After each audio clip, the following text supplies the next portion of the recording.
Hi guys, welcome back to the channel. My name is Ben and today I will be doing an MCU tier list. This was suggested for me to do a while ago. I'm sorry it's taken so long to get to it, but better late than never. I am quite excited to do this because I get to talk more about Marvel and hopefully you guys get to learn a bit more about me. Like in the comments when I'm talking through stuff, please tell me what your opinions are. I'd love to start talking to you guys about this stuff. I would love to just have a conversation with you guys. And do you agree with what I'm saying? Do you disagree? Why? And as always, if you do enjoy this video, please remember to like and subscribe. And with that said, let's just get on into it. What one can I see right now? Okay, so starting with, I think that one's Iron Man. Yes, Iron Man. Right, where do I put Iron Man? Obviously S tier because it started the whole thing. Without it, where would we be? We'd have no Marvel. Think villain was good. Like my memory serves pretty well. Yeah, Iron Man was pretty good. It was like the start of everything. It showed off Tony was like a horrible person. Then it was like the base point. He was awful, and then he got better and became more selfless. I think really Avengers did help him loads with the whole PTSD thing, preparing for everything. His main development was outside of his own movies. It was all through the rest of the MCU. I do think that given if Iron Man was made today, it'd obviously have like War Machine and Rescue as probably two of the main characters as well as Iron Man. Well, I wonder if that would have been better or worse.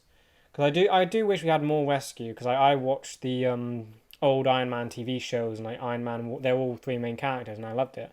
Like seeing Iron Man on his own was pretty good. Obadiah Stane, I think he was a good villain.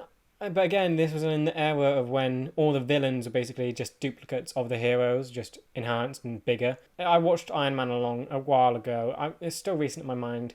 But yeah, I would say that one was still good. It's still S tier. Going on to where's Iron Man 2? Is that Iron Man? There's Iron Man 2, where we had War Machine fully. Whiplash kind of pushed it down a bit. And Justin Hammer. I think Whiplash needs to be redone. Same with Justin Hammer. I wouldn't put that in D. I wouldn't call it the worst. I'd still watch it, and I wouldn't cringe at it if I rewatch the rest of the MCU. Yeah, I'll put it in a C. I think that's a good score. I mean, it's not the best one, but it was obviously like it was in the era of sequels when they weren't that great, and I don't think they really knew what they were doing with that. And I just realized I've already gone out of order. Hulk was before them. Hulk after She-Hulk. That is gonna. I do like Abomination in this movie. I wouldn't call it that memorable though. I'll go. We'll see. I like that it didn't show and like focus on the Hulk's origin because we all know what happened, and plus it leaves room up for whatever the MC want to do. If they want to introduce A-Bomb and Rick Jones, they can use the Hulk's origin again. Yeah, Abomination was good. Thaddeus Ross was again quite good and very hell bent on trying to capture the Hulk. This was like in the era of comic accuracy, but making it a whole lot darker, which like the MCU's really stepped away from.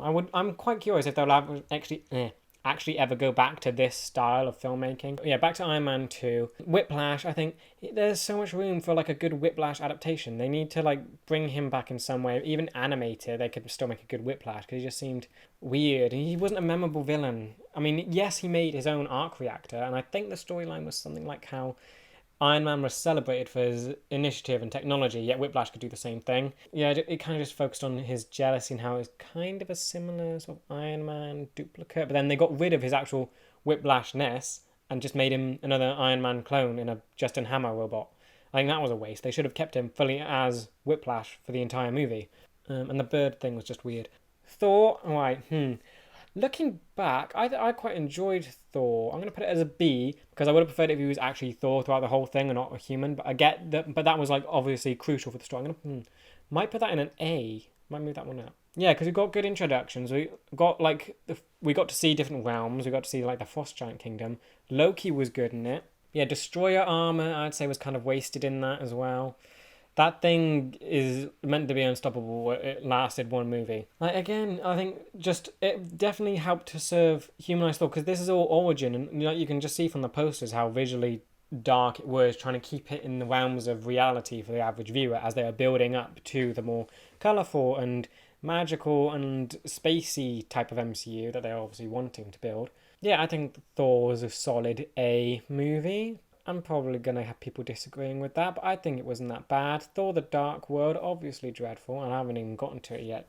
Captain America, S tier. Absolutely love that one. I think the first, because I got into Marvel probably around, like watching the MCU, probably around the time Infinity War came out into the cinemas. That was the first one I actually went to the cinema to see. I watched it and then I had to go back through the ones I hadn't seen before, and I'd never seen Captain America before because I'd seen all the others before. Like, I think they were on just TV at random moments. But then seeing Captain America for the first time, absolutely loved it. It was just incredible. Like, seeing the whole story, and like, they wasn't even set in like modern day, it was set in the past, which normally puts me off because I like modern things. But yeah, it was just brilliant. Like the way they did Red Skull, it wasn't another carbon copy of the hero turned into something else, because I guess the only difference in their powers is that one has a shield and one has a gun. They're both super strength, but visually I guess they're quite different. But yeah, it was a brilliant introduction for Bucky, Captain America, and like that was the first post-credit scene where it was like, which post-credit scene was that? That was where he was woken up and Nick Fury was talking to him and he ran out into New York. That was a cool scene. I remember like seeing, like being, because it was so immersive because it put you straight in his point of view. That was good times, but now he's gone. Oh, Avengers definitely S tier. Avengers was probably the first Marvel film I ever actually saw, and it was just randomly on TV. It was just so cool seeing all these events because I watched the cartoons growing up, and just seeing all these characters in live action was just so cool to me. Like, that's always, no matter what anyone says, if anyone tries to criticize it, it will always just be biased in my mind because of how just cool it felt to see all these heroes coming to life and like all interacting with each other, fighting all these giant villains. Loki being there was just another cool thing, and it's just, yeah, warms my insides. Right, where do you put Iron Man 3? It wasn't a great one. I remember Harley, but he wasn't in that much. In the Mandarin, yeah, no, it deserves to be C for what they did to Mandarin and that whole thing. And like their site, they fixed it eventually, but viewing Iron Man 3 alone just depresses me. The way they treat Mandarin, Extremis as well, just being like a fire zombie thing. It's and then like he got rid of all his suits just to get them all back again, and yeah, it's just a weird thing. I don't know where they were going with Iron Man 3. I do like Trevor Slattery now that he came back in Shang-Chi because I just found him really funny. Aldrich Killian and like him starting AIM, that was ironically aimless because now we still have nothing on AIM, even though MODOK is actually in the MCU. Yeah, they killed him off. So yeah, that one deserves a C. Thor: The Dark World goes straight to the bottom. Absolutely dreadful. I don't know what they were thinking when they made that. Like, honestly, visually, they're such colourful characters. You got Thor, which is like bright red cape. Visually it's just so draining and just so grayscale. Malekith, I think, again, was utterly wasted in that. He was meant to be like a deranged, weird Joker magic elf thing. But they just ruined him, and he just was so boring, and whenever he's on screen it's just like, ugh, and just forgettable. I do like the Thor films because of the little cast of characters they had with Jane, Darcy, and Eric. I think Darcy was probably my favourite out of all of them. I like that they did bring Jane and everyone back recently, but I have no idea if they're ever going to come back again or be any more significant. Jane probably will be, because let's be honest, she ain't dead. Yeah, they need to redo Malekith in some way. And Curse, probably, because they were just utterly abysmal in this, and it's a stain on the MCU to like go back through it, because it's annoying because everyone wants to like re-sit through the MCU, watch the story unfold, but you have to sit through some really bad stuff to get to the good stuff, and it's just annoying. So it'd be easier to go through it. Like, it's easier to go through Iron Man 3 knowing that you're actually going to get a real Mandarin eventually, but with Thor they've wasted such promising villains. Right, Winter Soldier, again, top notch. Absolutely loved it. Fight scenes, brilliant. Black Widow's chemistry with Captain America, undeniably amazing. Nick Fury also had some great scenes. I love his scene in the car when that whole chase was just so cool to see, because you never actually see Nick Fury in action a lot. I think that was his first action scene. When was it? Because he appeared in Iron Man in the post-credit, appeared in Captain America, appeared in Avengers, but yeah, this is the first, I'm sure that was the first time they actually let Samuel L. Jackson have an action scene, and it was just so cool because he wasn't even like hand-to-hand combat or guns. He was in a car and still managed to just escape the Winter Soldier, which was just really cool. The helicarriers, I think that was a shame that they destroyed them all, but yeah, it was cool seeing like how Hydra had infiltrated everything. I don't think Hydra was short-lived. Hopefully it's coming back, because I heard rumours or like something along the lines with Captain America New Order. But I'd love them to bring Hydra back fully, because we have Val, and she's apparently meant to be Madam Hydra. So I want them to bring all this back and do it properly, because all of this era was trying to build it for a general audience who don't know comics. Now we're in the full-on comic weirdness of Marvel. So this is when they're fully fleshing out all those comic storylines. And now if they went back now and did Hydra, it would be so accurate and so like, I don't even know how to explain it, but just more detail, more lore. It'd be better. Even Bucky's like whole arc through that whole thing, like I love that they didn't even fully fix him by the end of it. It was still, he was very damaged and still didn't know fully who he was, and then you didn't get to see him realize who he was. Yeah, it ended with him seeing a museum thing, and that's realizing, oh, he's Bucky Barnes. That was the only bit you got. In Civil War, he already knew who he was, and he was a lot more stable, I think, because he had the trigger words, and then he turned into a sleeper agent. Yeah, I just really loved that movie. Alexander Pierce, I think, was kind of a sucky villain. I mean, it was cool seeing, like, not a superpowered villain as such. Like, in a film like this, you'd want, maybe Crossbones should have had a more prominent role, but again, he didn't get much till Civil War, and then again, died pretty quickly. He could have done something more. I feel like they just need a bigger superpower villain alongside the main villain. Because Alexander Pierce, on his own, he was good, he was okay, but he needed something more, like a muscle, like something from the comics. Like Crossbones, yes, works, but they didn't fully have him yet. I still want a Helicarrier back. I would love them to bring the Helicarrier back. Just bring one, because the problem was when they had 3. But just have one. Guardians of the Galaxy, top notch, amazing. My dad is such a big critic with films, and that's one of the ones he actually loves. And honestly, it's just so good. James Gunn was such a brilliant thing to work into Marvel. That movie just stands out in my mind. Visually, it's beautiful. They introduced, how many casts did they introduce? Star-Lord, Gamora, Rocket, Groot, Drax, and Nebula, all in one film. Fleshed them out all pretty well. I think Drax is the only one that suffered quite a bit with the whole thing. But they did that so well. Like, even the fight scene, they saved the universe with a dance. It's so creative and, unique to the MCU. They're never going to have anything like that again. They struck gold with Guardians of the Galaxy. Yeah, I'm very sad for whatever's going to happen with the third one. I already know that it's going to be a mess with me. I've heard rumours and stuff. I think Dave Reese has even said that he ain't coming back for another one, so we know he's gone. It's delving into Rocket's past, which we just know from this one is just a whole tragedy. Yeah, it's just going to be very emotional. I will say, did they introduce Nova? Yes, they introduced the whole Nova stuff in that one with Nova Prime. They just haven't built on it yet. I know there's meant to be a Nova project in the works, but this was the opportunity to tease it more, and I feel like it just wasn't done enough. Because the Nova Corps, I'm sure they're meant to be police force, maybe they're meant to just be multiple Nova type people, but they all had ships, which yes, are cool. But it'd be nice to see 1 or 2 flying around to help the Guardians. But yeah, well, we'll see them eventually, so it wasn't that big of a letdown. I think Ronan the Accuser, he definitely could have done some more.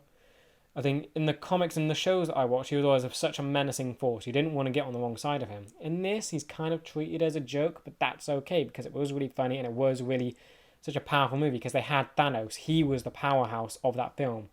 He was the one, he made Ronan feel very small. If they didn't have Thanos in that film, which was good that they had him, I think Ronan could have shined a bit more, but they can always bring him back. They can always do a what-if episode around Ronan and fully flesh him out. But yeah, still, S-tier Marvel film. Age of Ultron. Where is that one? Here it is. Where my wonderful Scarlet Witch first came to be. I'm very biased. It's definitely not an S-tier film. Ultron was a waste. He was... But then Wanda. I got to look past the bias because Wanda was in this one. Where would I put it? It's an Avengers film, so you had them all. This one actually had them... Yeah, I'm going A. This one, they all were actually working together from the start, which is the only one we've actually had where they've all been together from the start, which is kind of annoying. But Wanda's introduced in this one, so my bias... Well, no, she wasn't introduced in this one. She was introduced in Captain America Winter Soldier. S-tier anyway. But, yeah, we had Wanda. Oh, yeah, no, Quicksilver died. B. No. We still... Quicksilver shouldn't have died. That was such a waste. I remember I watched someone analyse the promotion of this, and they were like, an Avenger will fall or something. And, you guess that with Ultron being who he is, you can guess one was going to die. But the fact that it's one of the ones that they just introduced just seems stupid. He had so much potential. But again, it did drive Wanda on to become what she is. But it could have saved her some pain. She probably would have ended up becoming a Scarlet Witch anyway. Yeah, Ultron, utter waste. What If was honestly brilliant just because of how they did Ultron. In the comics and the old stuff, I'm sure he wasn't meant to have a personality. He was just a robot who was like the stereotypical AI, sees humans as a threat in every outcome and just decides, okay, gotta eliminate them. That's it.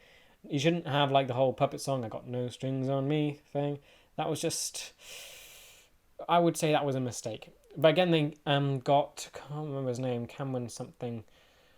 Or was it something Cameron? I don't know. He's from The Office, and he's a really good actor. But again, was it a mistake getting such a good actor to play Ultron? When you get a super good actor, you have to adapt the character around them. If the character is meant to be just a lifeless android, you don't want an actor who's really good and has a lot of gravitas to them. I think that actor could have easily done another super powerful villain. He would have made a good Kang. He would have made a good Thanos just from the way he talks. But Ultron is just meant to be a robot with a purpose. That's it. No jokes. No, like, personality. You can have some mirroring from Iron Man. But, like, he stands out on his own too much, in my opinion. Vision's introduction was quite cool. I always got weirded out by Vision. I don't know why. Just seeing him, like, without the cape felt weird when he first showed up. Like, I watched this without much knowledge of Marvel first off. And then, because yeah, when did I watch this? I watched this after Infinity War. So yeah, seeing Vision was just very weird. But then him, like, lifting Mjolnir was such a cool moment. And I think that did get me onto Vision's side. But I didn't really end up loving Vision until WandaVision. That's when they fully, like, fleshed him out. Ant-Man. I would say it's better than Thor, but not as good as them. Do I want to rearrange stuff? I might want to rearrange stuff. I basically put that one, Age of Ultron, there because it killed Quicksilver. Okay, very indecision. I do love Ant-Man, make that clear. I might not consider it an S-tier film because I think Yellow Jacket... Wait, no, I do like Yellow Jacket. Well, he wasn't that great of a villain, but it was enough to challenge Scott. But again, Wasp, you didn't get until the whole thing, and they basically worked together through most things. I am stuck in indecision. I can think of enough flaws to put it in A. But I wouldn't say it's the same level of quality as Thor. I would say Thor is worse. Wait, no, why am I saying... No, yeah. But then is Age of Ultron... I'm going to get so confused. Age of Ultron is better than Thor. But Thor, I would say, is slightly better than those three. I think this is a good order. Okay. Ant-Man. Loved Ant-Man. Funny. It was new again with the MCU. It wasn't big. It wasn't like saving the universe or whatever. It was a heist film. And that's what made it so cool. It wasn't saving... Well, I guess it was about saving technology so it didn't fall into the wrong hands. But then again, that's similar to Iron Man. So it keeps them at the same grounded level. Now it just feels like every MCU project that gets pumped out has these enormous stakes for the tiniest character. Don't get me wrong, I did like Quantumania, but I want to see another new character brought in that has low stakes. Wasp, I think, should have been in there from the get-go, but I think that was with Bob, who was it that was in charge of Disney at the time? They didn't like female heroes, so it took them a while to actually get them in there. Because Ant-Man and the Wasp should have been from the get-go. They were in all the cartoons together. They were the ones that I most remember from... I think it was an Avengers show that I watched, but those two were stuck out to me loads. Wasp probably more so. Like, the fact that she was sidelined in this feels weird, because they are a duo. They're like Cloak and Dagger, basically. They work together so closely that to have him stand out on his own with the powers kind of felt weird, because you had her there. She could do everything, she just didn't have a suit, and that kind of felt like a cop-out. Yellow Jacket, I think, was okay. Still not fully sure on his story with the comics. I know at some point Hank became Yellow Jacket, and that was a whole weird thing. The only faults, I think, are like the stuff that happened behind the scenes. If they didn't have that going on, that was like the first time it was going fully comic accurate, because you had the older Ant-Man, who was Hank, you had the older Wasp, which you did get a flashback of with Janet, and then you had Scott Lang and his daughter. So I do like that was... I feel like that was the first time fully going into the whole comic stuff. But then... Because I love the scene at the end with the whole going around a toy set with Yellow Jacket. That was just brilliant. Yeah, that felt comic-y. Putting them in like that sort of world. Fully going in on the superpowers that they had. Visually, just stunning. Civil War. Right. I'm probably going to get... This one's going to divide people. Where should I put this? Because I've got opinions that are going to be annoying to someone. So, see... I think logically I'm kind of both of them. Iron Man, I feel the most sympathetic for. Captain America, I think I feel the most, like, morally for, because the whole government overreach and whatnot. But again, he also has Wanda on his team, so I go to her. Yes, it's better than Thor. That's just my benchmark for B now. Civil War was better than Thor, but I think they did it too soon. It was cool that they've like started because it was sort of the most in-universe sort of thing. The Avengers causing damage to everyone, that they inadvertently killed people, and it was the most sort of like going in depth on the world they'd created. But I think it was done too soon. Mainly because they didn't have enough characters in there. In the Civil War in the comics, they've got like She-Hulk, Captain Marvel. They had probably Hulk in there still. I can't remember all the characters in there, but they had a whole load of characters, and it was a full-out war of all these superpowered beings. In this one, it wasn't that many people with that unique superpowers. You had Ant-Man, who was shrinking. You had Wanda and Vision, who were mainly the most... Those three are probably the main, mostly unique ones. Black Panther had his claws. I'll put Black Panther in there as well. But the rest of them were mainly techie. And that just bugs me, because they got rid of Thor and Hulk, which could have been a funny fight, or just a fun fight in general with those two. But yeah, it just felt lackluster for something as big as Civil War should have been. It really helped Iron Man. Therefore, this for something that wasn't even his own movie, it definitely gave him a lot more development with how dealing with his past, dealing with him sort of turning on Bucky, who I wouldn't... Would you call him a villain at this point? No, I wouldn't call Bucky a villain in any sense, because he was more of a victim than anything. But then seeing Iron Man have that darker side where he's blinded by grief, which, now come to think of it, is very similar to Wanda in some senses. So if people can look past Iron Man for trying to kill Bucky, people should look past Wanda for a few things. And like also, what was it? There was a scene that I was thinking of recently with whole Vision, because this actually did a lot for Vision as well, thinking back. You had what was it? It was the scene where I think someone told Vision to shoot down Falcon, and he ended up hitting War Machine. I think Iron Man told him to hit down War Machine, and he basically was going on saying, "You're perfect. How could you do this?" And it was literally because Vision wanted to hurt War Machine. If you remember, War Machine was the one that actually took down Wanda with his sonic thing, and she was in pain. Vision probably was going to take down Falcon, but at the last second thought, "Oh no, War Machine hurt Wanda. I'm going to take you down instead." Or like had that brief moment, and that was his humanity. I think that was the full start of him fully becoming somewhat human. Oh yeah, Zemo introduced in this one. Love Zemo. He was the first super villain to actually win. He was amazing. Only downside to him is they didn't have the mask at this point. And I've got more on that later with Falcon and Soldier, where he only wore the mask during the trailers. So that was annoying. But yeah, Zemo, absolutely amazing. I loved his confidence. They can easily add more to him. They can put him part of Hydra. He can make Masters of Evil, I think he makes. But yeah, I'm glad that he didn't die. So Doctor Strange, I honestly kind of felt quite bored when I watched this. I'm probably going to anger people and upset people. I enjoyed it, and I get that in the future. I'll put it a B. I put it the same way as Thor. Kind of a bit boring. Visually, it's cool. But like when you're dealing with magic and stuff, I feel he should have been on the same level of power that we saw in Infinity War. Or Infinity War should have been better, because I'm getting really sidetracked. I'm going to anger so many people. The magic side of MCU, this was first introduced, felt like you only saw it, like fully magical powers or whatever, in the Dark Dimension. Yes, they had like weird powers during the shifting of reality, but that was more like, that felt like a kaleidoscope to me. I don't know why. But it just, visually it's very cool. I love what they did, but you haven't seen that again since I think he messed with a bit of reality in Doctor Strange 2. But to make something that big and use that and then not bring it back and instead focus on the more weirder looking magical stuff. I think he had a kitten come out of his hands in Doctor Strange 2. You had a giant tentacle eyeball. These are kind of things that they should have had in this one. Because they were going so close with the comic stuff that they should have just gone out full out on the weirdness of in this movie, but instead it was more like messing with buildings.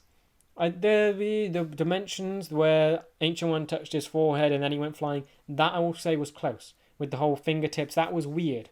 Okay? But after that, I kind of just stopped, and it stayed with the cool magical rings and symbols and magical shields. I call them magical shields. But like even Caecilius was just kind of He was a very boring villain. His eyes looked cool, but other than that, he's just felt flat. Because you didn't get to see his past, just heard that his family died, he wanted magic, and then fell into Dormammu's trap or something like that. It just felt weird. Dormammu, very cool looking. I want to see the rest of his body. Because like, you only got to see his head. He was a giant floating head. That's what my mum remembers. Is just a giant floating head. And I feel like the general audience probably would have felt it better if you got to see him standing there. I think it would have been cool if Doctor Strange went into the dark dimension, saw him normal size relative to him, and then he grew into like only so that you could see the giant head. I think that would have been cooler. And then set the time loopy thing. Time loopy thing I think was really cool. I think this was probably one of the only couple of films where the hero didn't necessarily beat the villain in a hand-to-hand fight. It was more intellectual. Because I love how he defeated Dormammu in this. Because like the whole time thing, bringing time to a dimension without it was just such an interesting idea. And I wish they had done that with Doctor Strange 2. It just turned into a like physical power fight with Wanda. She ended up having to destroy herself, but they could have found a way to battle her intellectually. Because we've got to remember, Doctor Strange is one of the smartest characters in Marvel. He's the master of the mystic arts, but they still haven't showcased that enough yet. He only uses the, I'm going to call it Eldritch magic. I have no idea if that's the right one. I know there's all the other magics. Chaos, Asgardian, whatever Loki has, Dark Dimension, which I think is Clear's. Then I think his is Eldritch, but that's basically all he uses. He needs to start using everything bar Chaos magic, because that's like a specifically only Wanda and I think Wiccan thing. But yeah, they need to focus on making him the master of all the mystic arts. He should be using dark magic, witchcraft. He should be using Dark Dimension, Loki, Asgardian, whatever. He should be using it all. He is that kind of level, and that's what he's meant to be in this. Yeah, that's what he's meant to be in the comics, I think. He should be doing all that. I think the best one that has actually showcased that is What If. Doctor Strange Supreme used basically everything. He even had that weird monster form. That is what the level of power our Doctor Strange should be on. So hopefully in Doctor Strange 3, when they go into the dark dimension to deal with whatever, because I think that's another multiversal thing, hopefully they can build on that. Because I really want to see Doctor Strange become full-on potential. Because him, Captain Marvel, Thor, and Wanda are the most powerful beings sort of in the Marvel universe right now, or the most powerful superheroes. I don't say beings, but like he feels the weakest when he shouldn't. They should all be on the same level, bar Wanda, because she can just rewrite reality and take away all their powers. Anyway, he feels the weakest. He needs the most building at this point. He needs to be far more powerful than he is currently, and yeah, that's just my thoughts on him. Because yeah, they need to do so much more with him. And Mordo. Before I move on to the next one, Mordo could be something really cool as well. I feel like they so haven't done enough with him. He's only appeared once as his actual regular variant. He's had another variant who is a whole lot cooler in the multiverse, but this one from our universe hasn't shown up and they're planning on killing him off anyway. That feels like such a waste when he's barely done anything. He's going around absorbing people's magic. He's going to get more powerful. He needs to be something more. Hopefully he'll show up in Doctor Strange 3 in a cooler costume, similar to Doctor Strange 2, and just, because he's the kind of guy that you can have a full-out battle with Doctor Strange. That could be something so cool, because we've only seen him do a full-out battle with Thanos. He couldn't do it with Wanda, even though it sort of turned into that by the end with the Dead Strange. But Mordo is the perfect candidate to have a full-on magical fight with, and to actually have it less, I wouldn't call it Infinity Stone. It would be the most close to Thanos' Attack on Titan. They can make such a cool version of that with Mordo. But yeah, just gotta wait and hope that Marvel does that. Guardians of the Galaxy Volume 2, I will say more colourfully, more visually appealing than the first. A lot more brighter colours, but I wouldn't call it better. I do think it lost something in the first, lost something here, and I'm not sure what it is. But like this is going off a gut feeling. I don't know. I think Ego might have something to do with it. How they managed to kill a planet, and there's so much more they could have done with Ego, especially if they bring Galactus in. That could have been such a cool thing to see in live action. But yeah, they introduced gonna put it LA. Not as good as the first, but still very good. It kind of felt separate from everything they'd set up in the first one. It sort of focused on Gamora and Nebula a lot, and like fixing their relationship, focused on Peter Quill and Yondu's stuff, but other than that, Drax, you had nothing. Didn't deal with any Thanos or Ronan thing, which is close related to Drax. Rocket didn't really go back to the whole origins of him. He had a few insults on Peter from Star-Lord, but then it kind of just left it and they got on with it, because they did have did they fall out a lot? Yeah, I think that was kind of a big part of the movie, but it didn't feel that memorable, that kind of weight. And then of course Baby Groot, is enough to put it in S, but it has some flaws, so I can't. But yeah, Baby Groot was just honestly one of the best things Marvel have put out. Homecoming. Vulture, I'm... do I want to put it on top of... No, I'm going to put you there. You were good. I do like Homecoming a lot. Vulture, I think, was done very well. In the comics, he's literally just a green, bold man in a bird suit. They did him so much better here. Like, with the robots and everything, just brilliant. Shocker, I think, was a bit of a waste, but then again, throwaway character. I don't care that much. Tinkerer, again, throwaway. Get on with the main stuff, because you have to realise at the end of the day, they can't do everything. And just having them pop up and do something is good enough for me when they're smaller villains.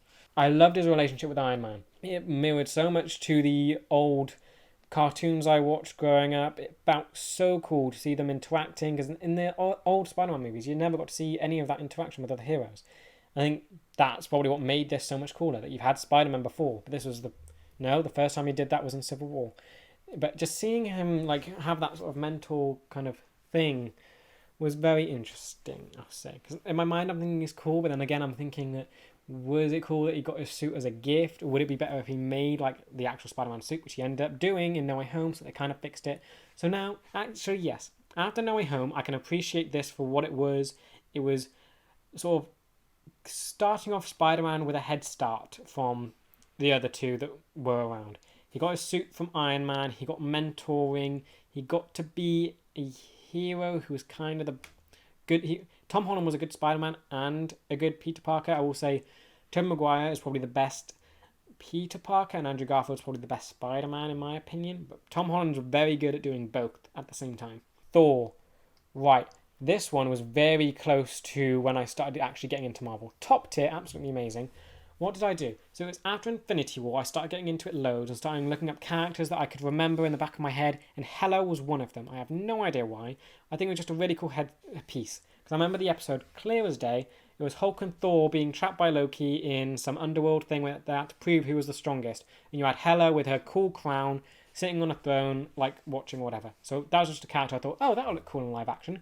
Googled Hela live action. Came up with Kate Blanchett. Amazing. I see the Thor movies before. Just B and D. They were dreadful. They weren't great films. Taika Waititi came in and completely revamped Thor and just cured him basically of what came before. And he was just reimagined and done so much better. I'm also saying getting rid of the hair. Again, that's bringing more of the actor into the role, which isn't that bad of a thing. But it slightly bugs me a little bit, but it's okay. It's okay because you live with the character. If I'd gone through the MCU like everyone else did, watching it in Iron Man in 2008, eventually getting to this one where it's the actor coming through, probably would have not mind as much, since I'm going from reading all the comic sources and stuff and then seeing the movie. A little bit annoying, but I'm sure as time goes on I'll care less. Scourge, annoyed. He could have done more. Him and Enchantress, I think, is a good duo, and we kind of got her now. I don't know if they'd ever want to revisit Scourge with Sophia DiMartino's... Is she Enchantress? I don't know. If they want to do something like that, they can, but Scourge I just feel was a complete waste here, because he's a cool character from what I remember in the shows that I watched, because he was like a hunter. He would sort of side with the Asgardians, which they did get right, but he just felt weird and not used great and very forgettable. Valkyrie, loved her introduction. She was great in this. Loved her introduction. She was fun. She was cool. I liked that they started bringing in more variety of superheroes. Because you had Thor, who was lightning, whatever. Now you had the swordsman who rode a Pegasus, which is just interesting and cool to me. Loki becoming sort of good guy because you followed him throughout all of this. Him finally fighting with his brother was just such a nice moment. And like seeing that suit, his costume for this movie, Loki specifically, was absolutely great. I don't know why they haven't brought it back yet. Waiting for in the Loki season 2, they better end with him in a cool costume. And there's one I remember specifically. If I can find it, I'll put it up. But it's basically he's got stubble and he's wearing an overcoat sort of thing, and he's got a staff. I would love that. I really want him to get a new super suit before Avengers, because you all know he's going to be in that. This is probably the last time we actually had a movie with actual good Hulk in it, where they had a decent Hulk, because he was even punched Surtur in the face, which regular Hulk now would never do. It's just disappointing. Grandmaster, funny. I think there's a lot of potential there. We've got Grandmaster and Collector now in the MCU. I actually thought Audrey Plaza would really make a really cool addition to that kind of group, but I think she's been cast as Morgan Le Fay now in Coven of Chaos. But it's those kind of actors that they need, those kooky ones that to put in the Elders of the Universe. They could do something cool with them. Heimdall really benefited from this movie. He had so much more room to work without being stuffed in the huge helmet and armor. Yeah, he just had so much more to do. Taika Waititi really took the whole Thor world and fixed it in one movie. But I think Taika Waititi's strength is coming in and doing that. Fixing bad things and putting a lighter spin on it. Then he should step away and work on other things. He's a good fixer. I wouldn't say continuation. Again, I've only seen him work with Thor, so that's all I know of him. He might be great at doing other sequels and stuff. I don't know that. From watching what he's done with Thor, he was great at fixing it, but then continuing it felt kind of weird. And yeah, Thor: Love and Thunder wasn't great. S tier. See, look at this. These are some of the best films Marvel have done. They managed to get 2 S tier movies out in a row. Incredible. Black Panther was just so cool and so amazing. Yeah, each character was just really fleshed out well. Even the villain, Killmonger, you can sympathize with him really well. Like, normally I hate sympathizing with villains. I love fully evil villains, and they managed to do both with him. You can sympathize with his past because his father died, but they didn't hang up on it too much. He still had that pain, but they brought out his evil more than his empathy, grief. I don't know what the right word is. But yeah, they did him brilliantly. Killmonger was such a good villain. I'm a little disappointed that his only comic book... I'm very much a costumey person, so I like the nod to his costume with the whole mask thing with the horns and the weird fur or whatever.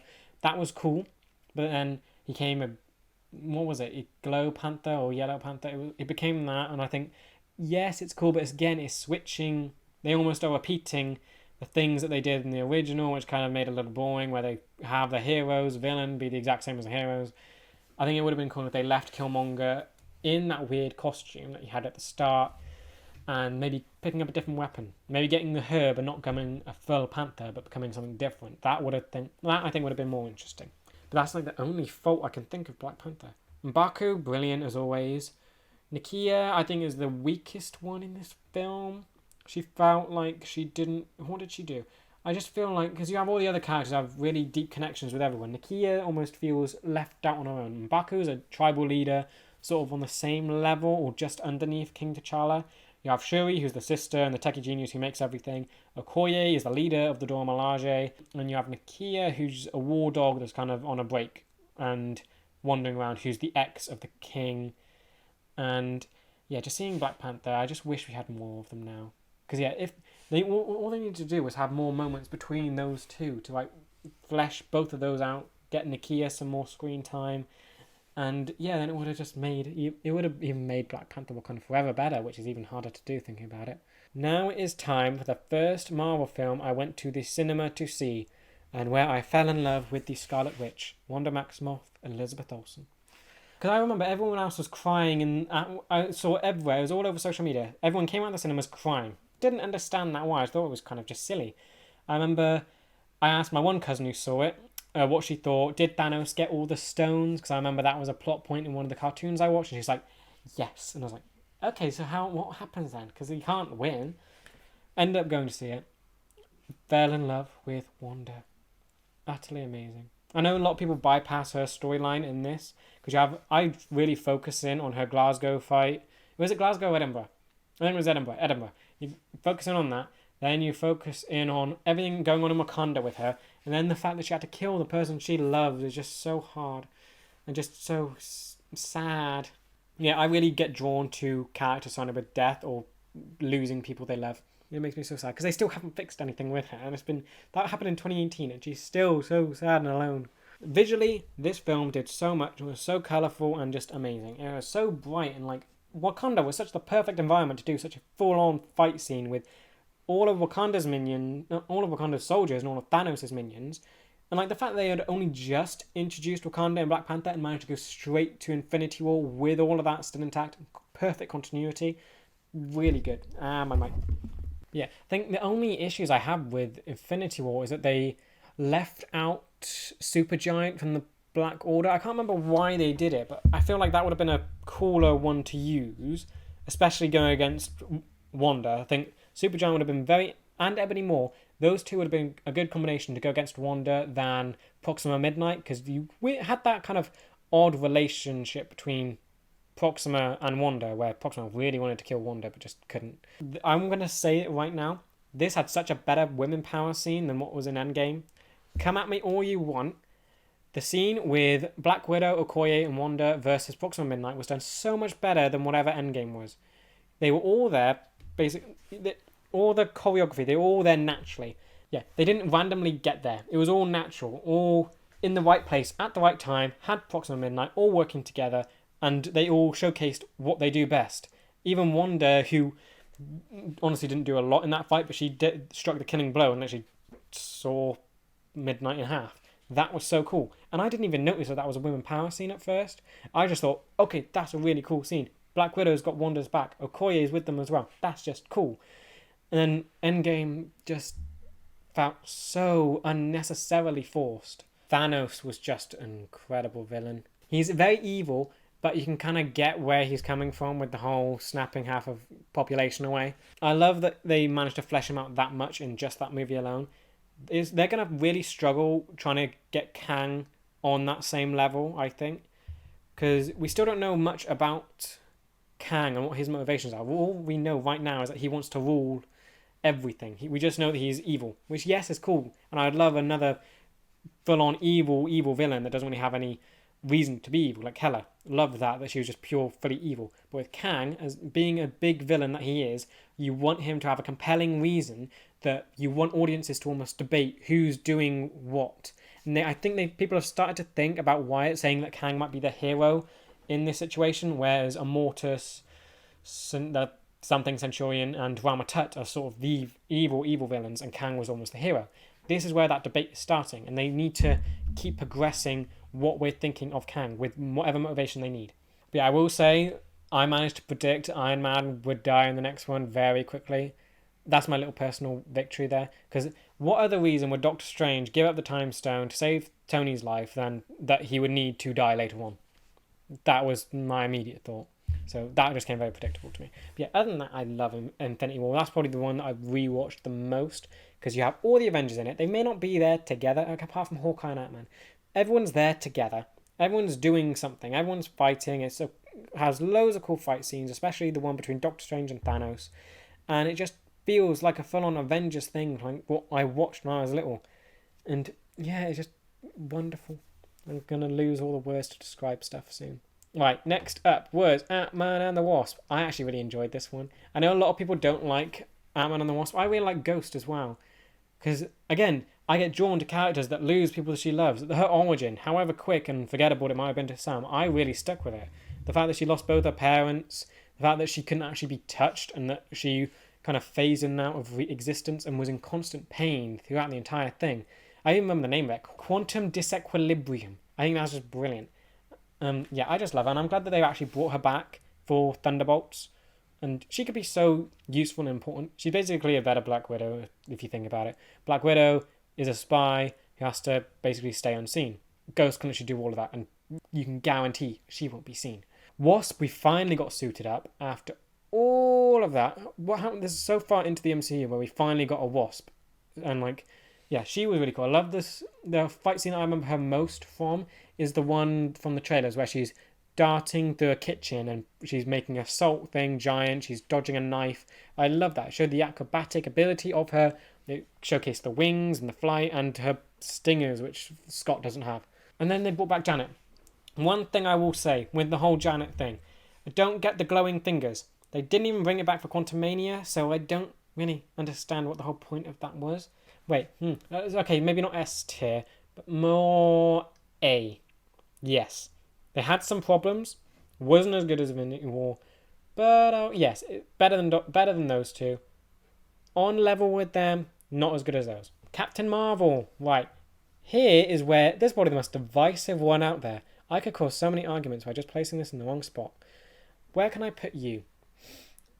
right, you have flaws, but did I enjoy watching you? I will say yes. I enjoyed watching Captain Marvel. I will say it right there. It was okay. I think I can definitely see why people didn't like it. She didn't have much of a personality. But that's kind of what the storyline was. She was a soldier who sort of been brainwashed, forgot everything who she was, and was just kind of deadpan throughout the whole thing. I will say during the movie's course, she should have started to show a bit more personality throughout as she started to remember who she was, start laugh more. I think it kind of came out in the fight scene at the end where she's like laughing as she's flying, going woohoo or whatever. Nick Fury, yeah, he was wasted in this. Didn't like the eye thing with the cat did the eye thing. Don't like that. I do really like the Flurkin scene. That was really funny. But like the stupid thing is the reason Nick Fury lost his eye. There's such a cool scene in Winter Soldier where they make it look so cool that like you got to be careful who you trust or whatever. Turns out it's a cat that did it. It undermines Nick Fury so much. And that's what I hate. I hate when you try and promote a character by demoting another. That really bugs me. Because they could have made Captain Marvel really good. Because I think in the shows that I watched, she was really fun and likable. She would race certain characters to go certain places. She just was a fun person. In this, she just isn't. She's very soldiery. And by the time now that she remembers who she is, that should be gone. And she should be just fun. I will say the villain... Yeah, Captain Marvel had a villain problem. Very clear as day. There was nothing to challenge her. All of these, you have something to challenge all of them, whether it's intellectually, morally, or from power standpoint. All of them have that. Hers, there was nothing there. She didn't. I think the best example of it is she didn't have to prove anything to the guy, which might be the only bit of challenge she had to overcome, that she didn't have anything to prove to anyone.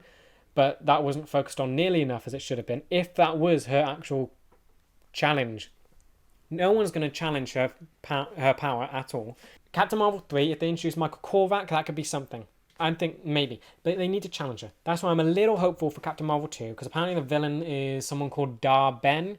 Very obscure character. I had to look him up. And they're a general of the Kree, so the only way they could possibly have a chance against Carol is intellectually or morally or doing something like that. Make her challenge her worldview. Do something like that.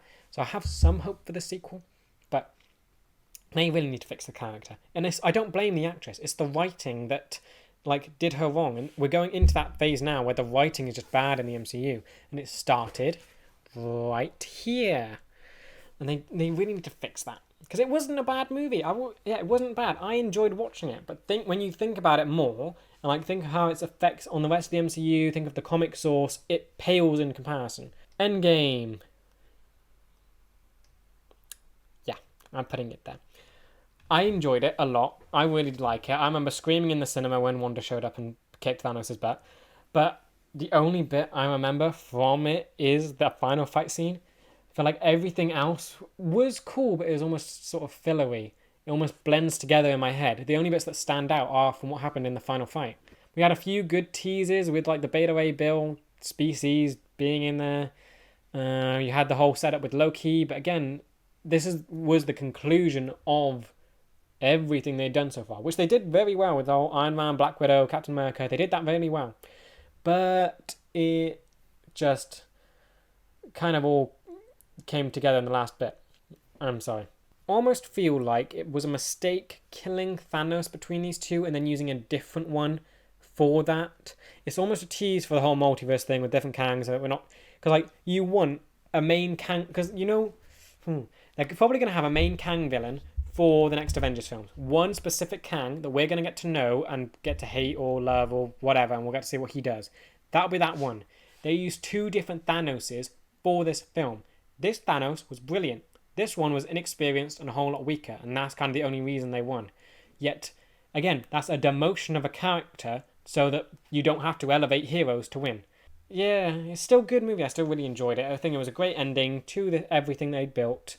Yeah, and Captain Marvel really did nothing in the film. She brought down the ship, because another problem with Captain Marvel is that they elevated her so much in promotion to say that she was going to be the reason they win Endgame. Yeah, that wasn't really why. Iron Man was the reason they won Endgame. Without him, they would all be dead. But yeah, so So Marvel's problem coming in here was promotion and writing. That's all I will say.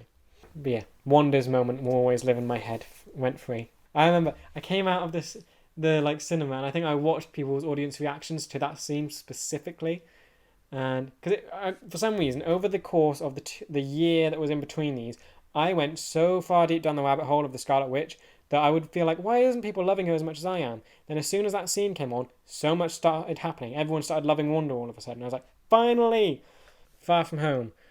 Where do I put you? I'm gonna go. It's really getting darker now, isn't it? I'm gonna have to mess with the lights. You there. This one was when I was still relatively new to Marvel and Spider-Man-y stuff. So Mysterio. Oh, and it was around there. Captain Marvel, I didn't realise the Kree were the bad guys. That was a really good twist in my opinion. I know probably others thought immediately, oh wait, no, that's going to be a red herring. I didn't know that. This one, Mysterio, what did I think with the drones? I thought he was I had a feeling he was the bad guy, but I wasn't sure. This was when I was very naive, because you didn't see another villain in it, and I thought he was a good guy. I thought, okay, is he going to be a baddie? And then when the drones came up, I was like, so yeah, I was very dumb and still general audience level of Marvel at this point. I enjoyed it, yes, but I think they wasted some potential of like Molten Man, Hydro Man, Whirlwind, and Sandman in this. Because like Sandman, again, they brought back with a variant. But they can easily bring those elemental characters back and actually do something cool with them. But again, having them as holograms, yeah, felt a little lackluster. Mysterio dying, again, is Marvel's problem, killing off all their villains. I do like that this was it was Tom Holland's second film, and he had to do it without Iron Man. This one was almost setting up their relationship, but then he had to go out on his own and do it without him. I like that aspect, but it's also him grieving it, and he doesn't fully, step out of Iron Man's shadow till the very end. And I kind of wish that was more so, but you have to give time for the grieving. So Nick Fury again was cool. This really helped me appreciate one character in the MCU, Maria Hill. The scene that sticks out in my mind was when Nick Fury I think he was in like a glass building in London, and he was saying, you got me, because a drone appeared right in front of you, and in front of him. And then Maria Hill just shot it immediately. Loved that so much. It really made me love the dynamic between those two, which I really hope they carry forward into Secret Invasion.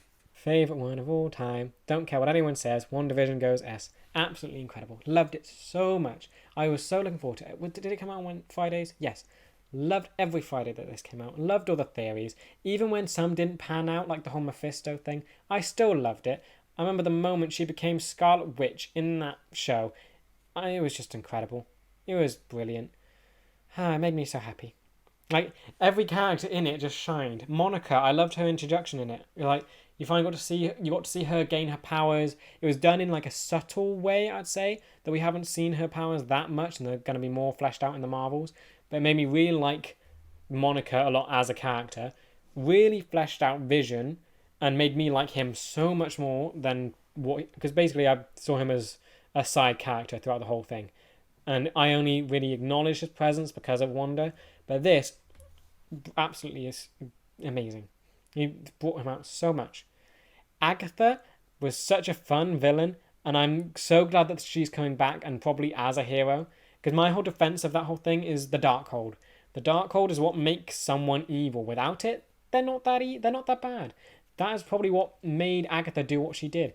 I'm guessing without it, she's going to be a whole lot more of a nicer person, maybe even a hero. We don't know. Yeah, I just loved the format of it. 9 episodes, going through the sitcoms. I loved the style of it all, because I remember this is when I started looking into all the leaks of stuff, of everything. And I remember the first leak I heard of it, which got me intrigued, was that Wanda and Vision had escaped to the 1950s and were living in a suburban neighborhood with the Grim Reaper hunting them. That's what I remember. And I thought, okay, that is so weird. And I was like, how does that all work? How is Vision alive? How does he go to the 1950s?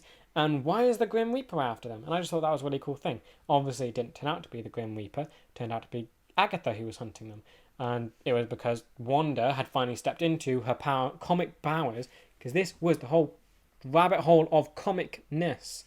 Going all full Scarlet Witch, reality warping, whatnot. Like the scene that my real hope for... I have so many theories going around my head with Scarlet Witch. I want her to actually be Magneto's daughter. Because the scene, I think everyone pointed it out, the scene with her standing up to Sword before everything starts going nuts, where she turns their guns on Hayward, that was very cool. And that seems so similar to Magneto from one of the old X-Men films. I can't remember which one. But there's so many similarities between them already, and I want that to happen because it could be so awesome. I think the only weakness of WandaVision was probably Tyler Hayward. I think he was just kind of a lackluster person. He was just bad government man. That was it. Wiccan and Speed, I really like their introductions. I love how it kept to the comics. It feels so bad, but I'm glad they killed the kids. The comics is such a compelling thing because she actually has to lose her children in it and she goes mad from it. And I'm so glad that Marvel had the guts to actually do that. Because a general audience wouldn't want to see a mother lose her children that she like adores with all her heart. But they actually pulled it off. And I'm so glad. That just makes WandaVision so strong in my eyes. It's just so good. Falcon and the Winter Soldier. It's definitely not one of the worst things the MCU has put out. I will put it alongside you guys. I think I have a few issues with it. I think it took forever for him to become Captain America. I don't get why. I guess from Endgame he was reluctant to take the shield anyway. But I always felt after Endgame they should have gave it to Bucky for some reason. They did make a good, compelling argument for Falcon to become it in that one. Like Bucky might not be stable enough. I don't know. But Falcon becoming Captain America, I feel like should have happened halfway through. Shouldn't have been the whole thing, then finally becoming Captain America in the last one, because it already sets up an annoying pattern between them where the superhero doesn't get their main costume or main superhero name till the very end of the show. That's really getting on my nerves lately with the shows. She-Hulk actually did a good job with that, where she was She-Hulk for the full thing. But again, She-Hulk was rubbish. Anyway, Falcon Soldier. They tried to sympathise with a terrorist. It took forever for him to become Captain America. Bucky was kind of just a side character. Bucky's whole arc has been done to death so many times. Him leaving the Winter Soldier mantle behind and becoming something else. They finished that in Black Panther. They had fixed him. They even showcased that he was free of the whole Winter Soldier thing with Io. Yeah, they keep going back to the Winter Soldier thing. They're still calling him it for Thunderbolts. So I don't know. They better not. That will so bug me so much. If in Thunderbolts he is still the Winter Soldier. They need to move on from that. I will say I was so happy with the costume for Captain America in this show. Because it's the comic accuracy that I love. It started here with the costumes. Going fully down the rabbit hole of these weird costumes. And even Wanda's was amazing. His was perfect. Loki fell flat because it was the whole TVA thing. But then again, yeah. But yeah, Carly was just a dreadful villain. She did nothing. She did stuff, but they tried to sympathise with a terrorist. I get her motivation of being displaced or whatever with the blip. I completely get that. But, again, if you want... She basically at the end said that she would do it all again. And then he gave that speech at the end about saying, do better and sympathise with her. It's like, she was evil and she was just a lackluster villain. And, yeah. Then Zemo, who should have been the secondary antagonist, sort of worked with them, and the only time you ever saw him in his mask was during the trailers, which was such a letdown. Honestly, when he comes back, I hope he wears the mask constantly. I mean, yes, you want to see the actor's face underneath, but keep the mask on for at least most of it. US Agent, I did like. I did like John Walker. I don't get why people are so angry about it, because Steve Rogers gave up the shield, and then Sam gave up the shield. He said he didn't want it, so I don't get why he was bothered with someone else picking it up. It technically was the government's property at some point. He turned it down. I guess he's in a sort of right to be a little miffed that they gave it to someone else, but again, he chose to give it up. And they even John Walker gave a good defense of why he was a good Captain America. What did he do? It was the grenades thing. He jumped on grenades. He was physically fit enough. He'd put in the work. But then he wasn't Steve. That was the baseline. He didn't have the morality right, which, yes, I completely agree with. He did not have the morality for Steve level Captain America. But he could have been a good one. But still, for US Agent. But annoyed that we only got one shot of him in the cool costume. But again, he's in Thunderbolts, so yay. Then, Loki. Top tier Marvel thing. Absolutely loved Loki. I think it was so weird and so cool. And fully comic book, down the rabbit hole. Crazy thing. Miss Minutes, that was a cool addition. I remember I was reading rumors, and I know it was official casting where they fully confirmed that I'm gonna pronounce her name wrong. I'm sorry. Gugu Mbatha-Raw, I think that's her name, was playing Ravonna Renslayer. I lost my mind because oh wow, they're actually bringing her in already, and she's in this, and it sort of seems like a low-level character.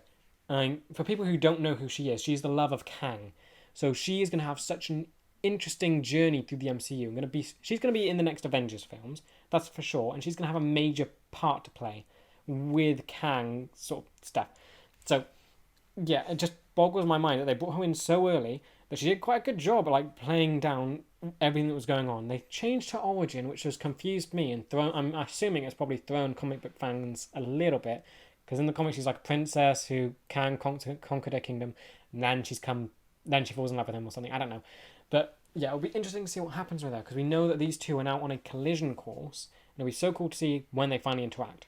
Again, Sylvie, I do like. Again, this is a character that surrounded by death, so I'm instantly drawn to her and destruction. She grew up in apocalypses. That I found cool and drawn to it. So yeah, I liked Sylvie. But again, the show. Yep. No, wait. The show was it was a Sylvie show. It was Sylvie's show, 100%. Loki wasn't the plot. No, it had nothing to do with him. It was Sylvie versus the TVA and He Who Remains. That was it. He was just a side character.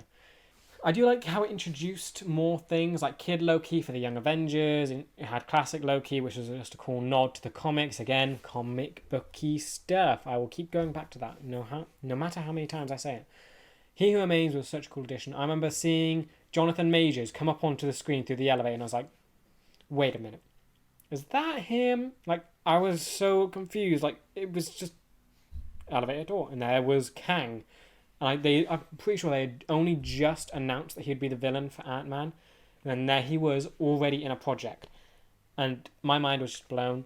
And the ending was interesting, I'll say.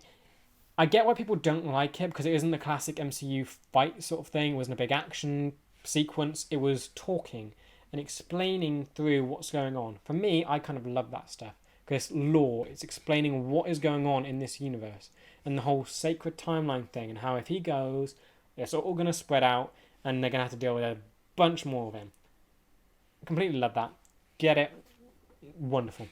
I do really like Morbius and Loki's like frenemy relationship. I do find them very funny. Glad they're all coming back. Still don't get the whole memory thing at the end, but that'll be explained in Loki season 2. Which one is next? It is Shang-Chi. I really liked Shang-Chi.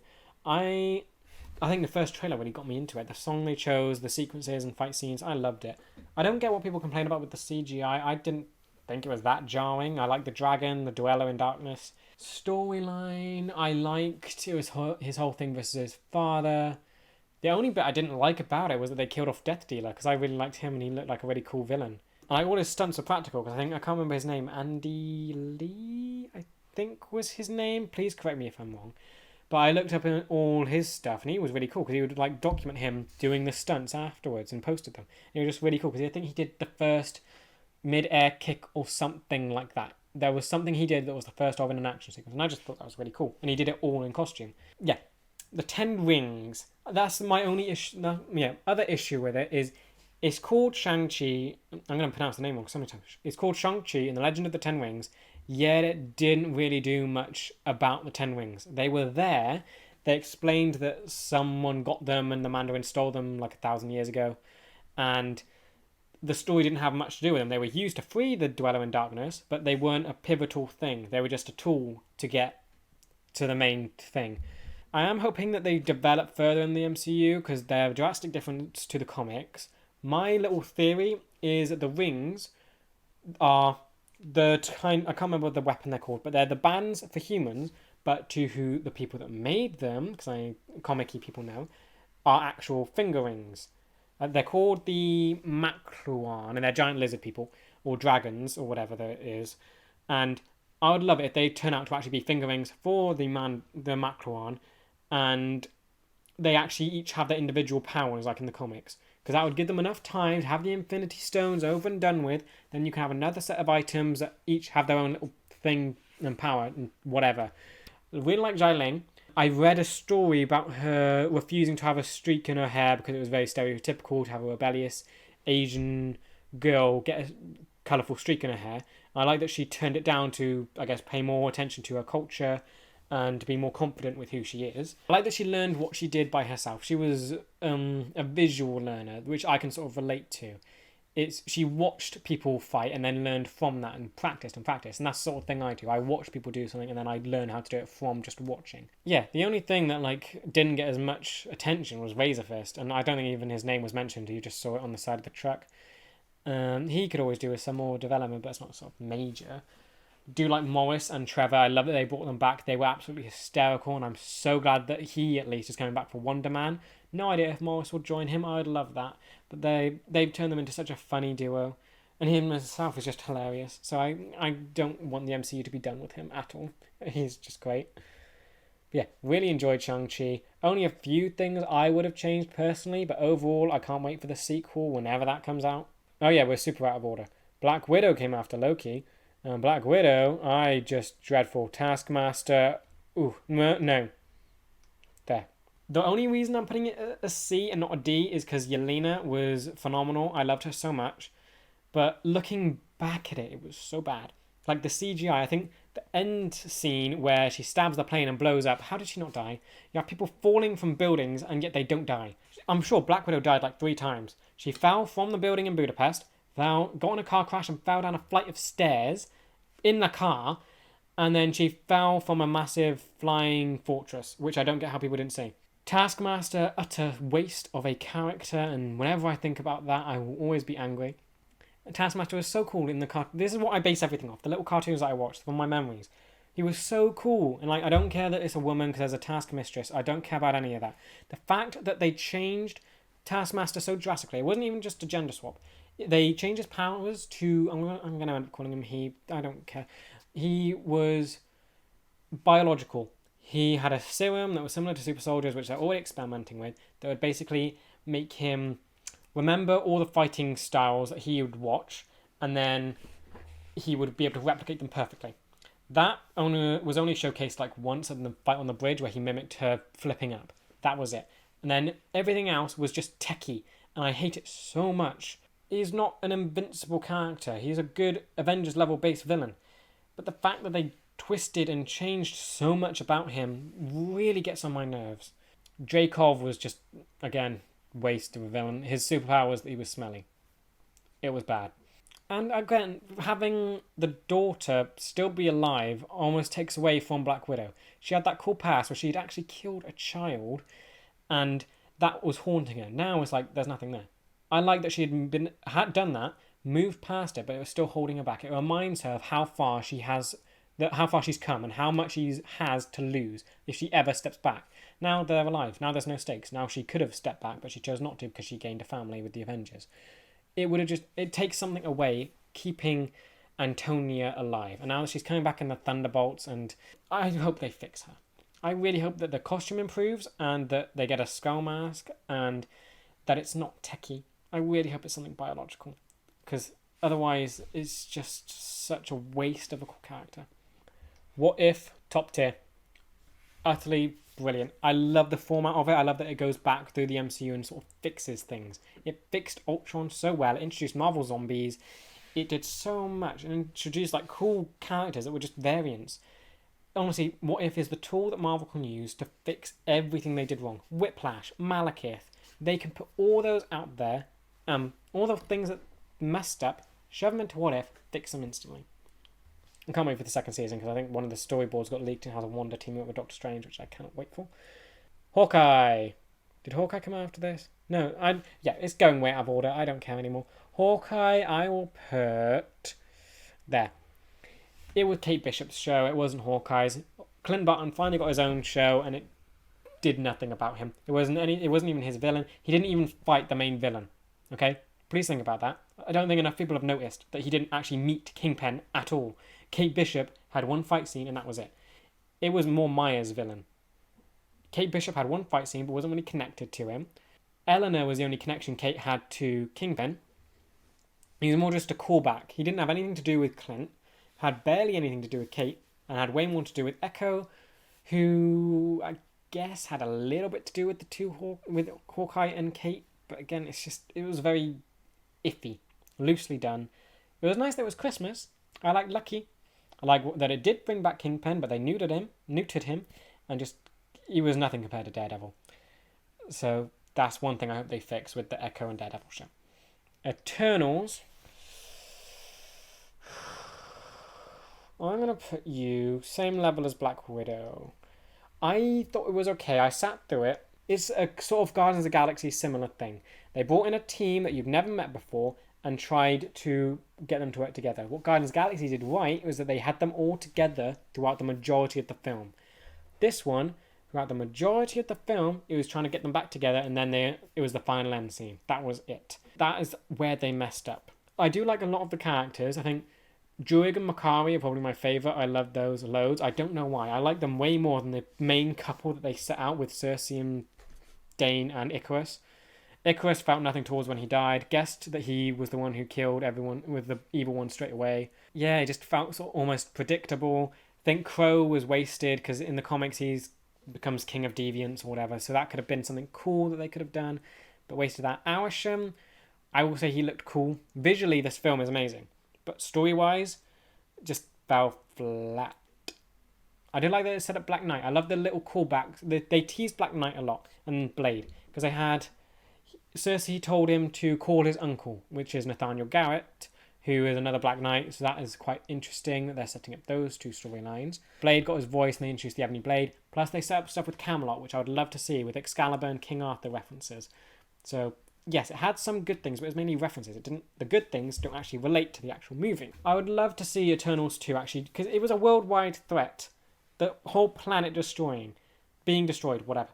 But they didn't have any other Avengers or any other superheroes that could help in there at all. If there are earthquakes and a thing rising out of the sky, the sorcerers are going to be there like that with their portals. And the fact that the Tiamat's hand or head, both of those things haven't been referenced at all, apart from She-Hulk with a little internet thing. It rubs me the wrong way that they have just left that, because the continuity was so good around here, and then after Eternals, it kind of just feels like they've forgotten it because they tried to rush everything out, because I think they had a new CEO or something.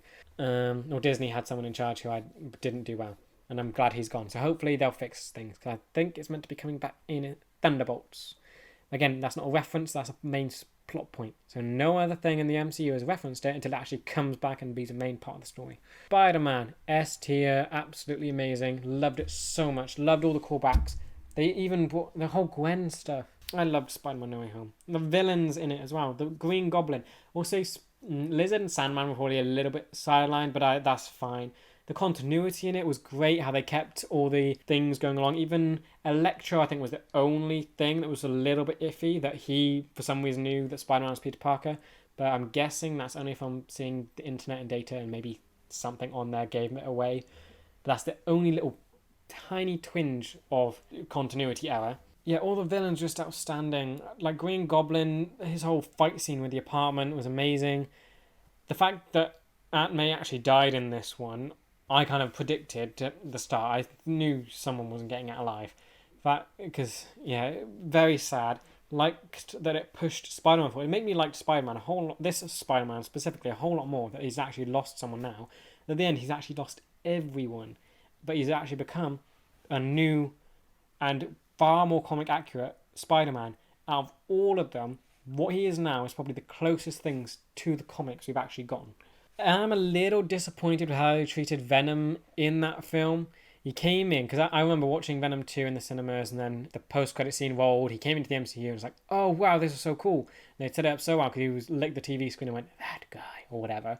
But then he disappeared like that. Immediately gone. And yeah, that bugged me. I would have preferred it if he was in the final fight scene and helped Peter, but now there is a Venom thing in our universe, so I don't know if that will, because my idea is that maybe that has a piece of Carnage in it as well, because Venom absorbed Carnage. I don't know, but that could get a whole load of symbiotes into the main MCU.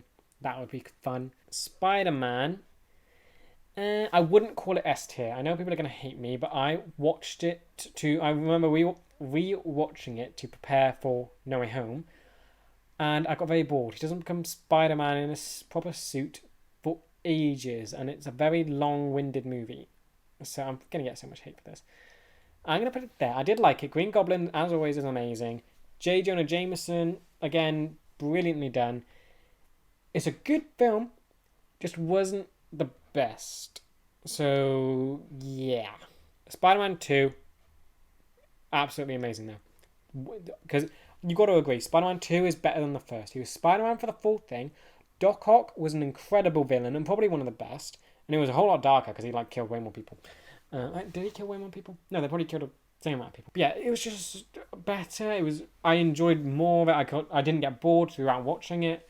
And it's just a whole lot more memorable. Because yeah, if you haven't noticed, I'm going to do all the Sony films as well. Because they are kind of... These ones especially, they're canon to the MCU now. But the other ones are like iffy. And I'll get to those in a minute. Spider-Man 3, again, that one did take a downfall. I know a lot of... Bully Maguire's definitely become a meme culture now. I absolutely hate it. It cringes when I cringe when I see it. It just makes me feel weird. The Venom suit, there's our only live action Venom suit on a Spider-Man, so that has it going for it. Venom was done okay in this. He definitely didn't have the size of Tom Hardy's Venom, but it was still cool. Sandman, I think, was well done. He wasn't full-on villain. He was just trying to protect and save his daughter. Was he trying to protect his daughter or save his daughter? I can't remember, but he did something with his daughter, and it was more sympathetic. That was a cool villain, but again, not as strong. You had the Howie's Green Goblin in this. They tried to fit too much in, I think, for this one. Because you had Sandman, Venom, and the other Green Goblin who eventually died and sort of became a hero. So it was okay-ish, but yeah, it was... Yeah. It's on the same level as those ones to me. Amazing Spider-Man, I really loved. I think that was probably one of the first... That was, again, around the era of when I first started seeing some Marvel films. And that's my first Spider-Man that I saw. I loved Andrew Garfield's portrayal. He felt cool, and that's why I liked it. Again, in a comic perspective, he's not meant to be cool. He's meant to be nerdy. But that really helped his Spider-Man stand out. And yeah, I really liked it. So, and then Lizard was also quite cool. Actually, no. Lizard was a bit weird. His design was an amalgamation, I would say. Too much human in the Lizard design. He should have been way more reptilian, more crocodile-y like snout, or longer snout at least. He was just a human face. That they held back on the Lizard design to try and keep it more synced in reality, when it should have just gone full out, let the comics do what they do and have him become full-on Lizard Man. And then Gwen in these films were absolutely amazing. Gwen is the better MJ from the last two films. I don't want to rank this Gwen with our main MCU MJ, because I think they're both pretty good on their own. But Gwen was just different in these films. She was just phenomenal, and she found out that he was Spider-Man in that one, and that was was that the first time they did that? I can't remember, but yeah, I loved Gwen. She was so good. Spider-Man 2. I'll put it there because I don't mind Electro. I think Electro was done okay-ish. Costume-wise fell flat completely. I don't mind Electro in that. Hate that they killed Gwen. I think it does happen in the comics, but hate that they killed Gwen. The Green Goblin in that just feels weird, because he doesn't feel like he's actually there. And from what I remember, Electro is way more prominent, and the Green Goblin of that movie is just in the sidelines. Because he was never referenced in the first one, Howie, and then he just shows up in the second one being best friends with him, apparently. So it was just odd and felt ill-placed, and then they killed Gwen. So yeah, that will always hold a pain in my heart. Venom. I loved Venom. I really love Venom, but I don't know if I love it enough to put it in S. I'll probably put it in the same as this one. I just thought it was fun. It was cool, sort of take on this guy. I will say my problem with Sony right now is that they keep trying to make villains into sort of good guys, into anti-heroes.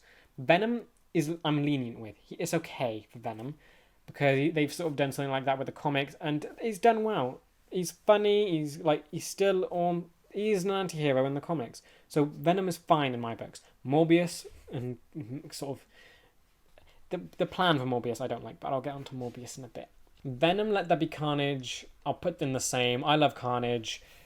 Giant death, killing machine, what's not to love? Design-wise, I think he should have been more red, like blood red. He felt like burgundy. He felt darkened, and I don't like that. He should have been much brighter. And he was more sane. I wanted a more insane Carnage. Like I keep saying, from the shows I watched, I remember this weird red and black monster that was just screaming its head off as it tried to kill things. That is what I wanted for this, but he was a lot more together. Woody Harrelson's voice was fine, but I wanted to be more higher pitched, screaming constantly, tentacles like flailing and just slicing people in half constantly. Just a walking storm that you don't want to get near. Then of course you can't have Venom defeat him, but then again that's diminishing Venom so that he can beat Carnage. So it's just a little bit off with how they did Carnage. But now my thought is, since Venom absorbed Carnage in the end and it became part of him, if a piece of Venom is now in the main MCU, does that mean a piece of Carnage is also there? So the MCU could do their version of Carnage and do it right. And have him fully red, fix the eyes, because were their eyes black? I think the eyes are black. Yeah, the eyes are black, not white.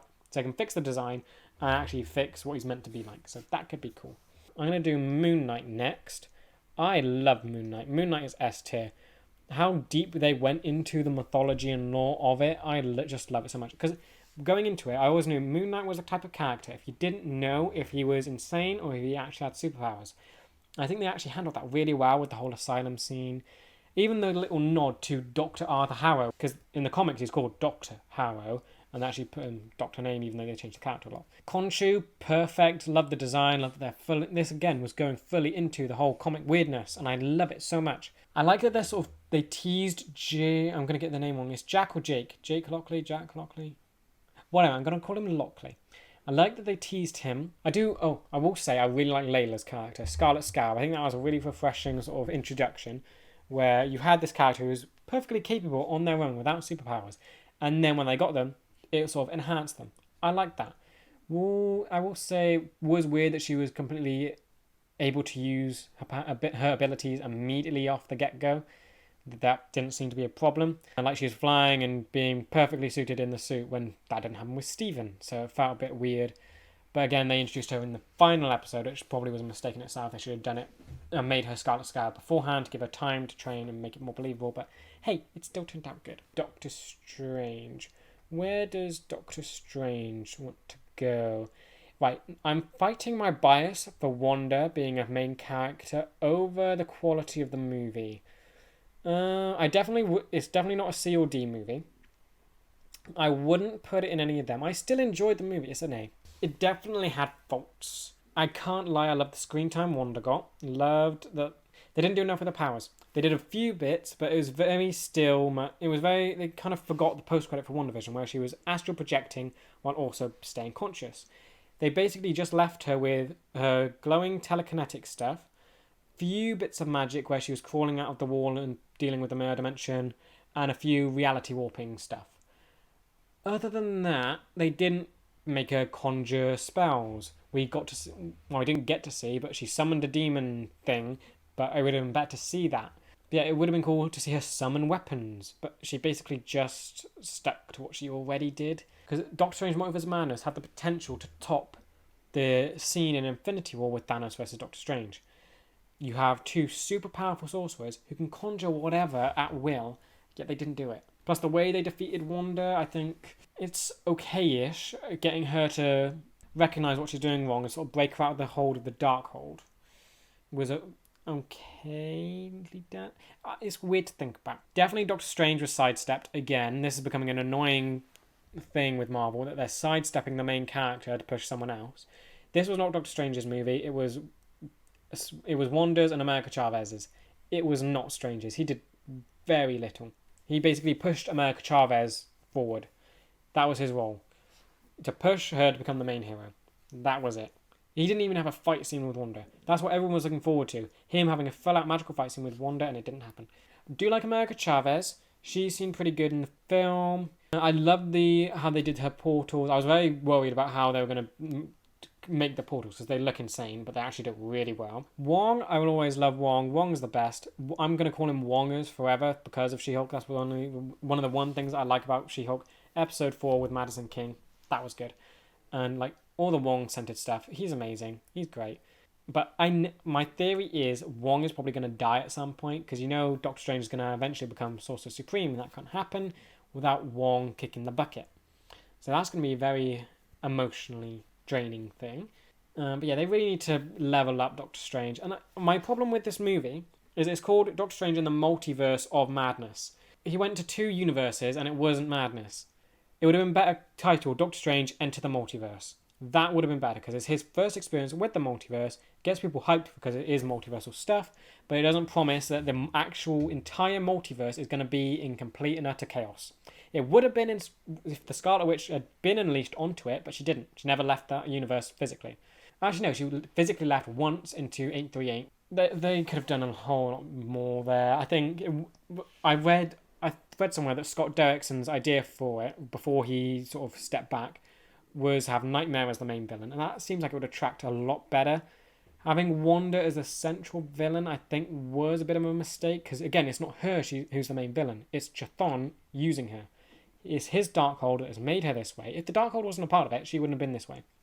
They didn't focus enough on the corrupting power of the Darkhold. Because like with that gone, that basically puts Agatha on the same level as heroes. But Wanda apparently is irredeemable, even though but that is what people have gotten from this movie.